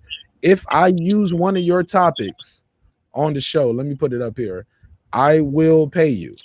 It is a deal that I have. I don't know if a lot of people do this. So email me your stories. You can call into the show. But the email is on the screen. If you got a good topic, if I use your topic, we will compensate you. And we can bring you on the show. You can plug in what you got going on as well and join the panel on the channel. I believe in that. And I don't think people are doing that, Troy. People are just take the ideas from the chat and the comment, social media, whatever, and they just keep moving. No, I want to empower the creators, and I think I can empower people by giving them financial incentives. And I ain't rich, I ain't got it, but the donations that I get from the show, I invest it back into the show, whether it's a microphone, a mixer, a camera, a new laptop, whatever. I put the money back into the show. But now I'm gonna start trying to put the money back into the subscribers. You get what I'm saying? So yes, sir. Yeah, so some of the people gonna tune into the show. We might have a night like we do, like Mark Shatter does, where we play the music and song of the night might get a cash prize, might be $25-$50, whatever, might be $100. Prize will go up, you know what I'm saying? But all you got to do is listen to the show, submit your song, and vote for your favorite artist. So I think that's something that we're gonna start back doing. But I had to get this Edith album out there, and I had to get these dope ass interviews. I hope you guys enjoyed the show as much as I enjoyed doing it. Troy, take us home. You got any final words, my brother? No, just thank you for the platform and the time, and we definitely appreciate being on the same team with you, man. Is like I said, in the future is going to be a big thing, All right, so we all about to go to Kyle the Boxing section. He just pulled back up. We was trying to get his info. We got it right there. My girl Patricia got it right there. Shout out to Patricia. Patricia, yo, we about to put Patricia on payroll. She's ours, man. Well, I don't mean like we own her, but that's our girl, man. That's our girl. Don't be trying to steal her, man. We love her, and we're going to pay her for all her hard work because she's working behind the scenes. She's working on the scenes to help this show grow, and we just want to support this sister, and we want to lift her up. And same thing with Kyle. So meet me over there at the boxing section. Right. It's right there on the screen. I'm on my way there right now. I got one more thing before you punch out. Okay, I got one more thing. 9:30 Monday, every Monday, Major Key. 9:30 Monday. All right. Yeah, Major Key Boxing. Major Key Boxing. Spelled just how it sound. We going over there every Monday, 9:30. I'll be there before my show starts, and I'm gonna be over there supporting him. And Yeah, man. But we definitely support Major Key Boxing. Go ahead, Troy. I'm sorry. Exactly. Hey, Fat Joe has this thing he says before he closed out. You don't know who I know. Well, I got another one. You don't know who gonna show up. You don't know who gonna show up. So all I can say is come and see who's gonna show up. Come and see who's gonna be there. You might be pleasantly surprised. Matter of fact, I'm gonna guarantee that you're gonna be pleasantly surprised. Amen.